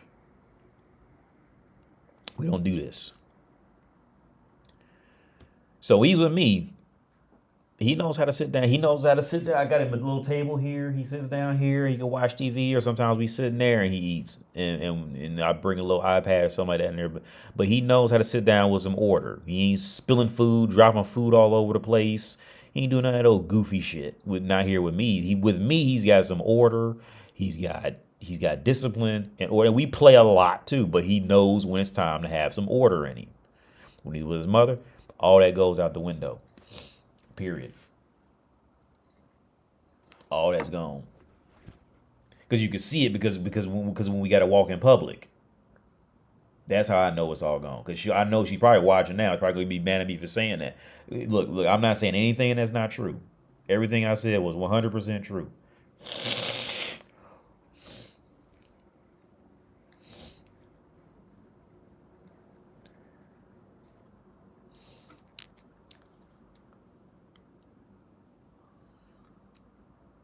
But yeah, I'm out of here, man. It's late. My stomach's growling. I'll catch y'all later, man. Y'all have a good night. Thanks for how you tuned in. If you like the channel, I don't think anybody donated, but if you did, if I missed it, thank you. I'm out of here. Yeah, I'm fucking hungry. So yeah, I'll catch y'all later, man. Peace out.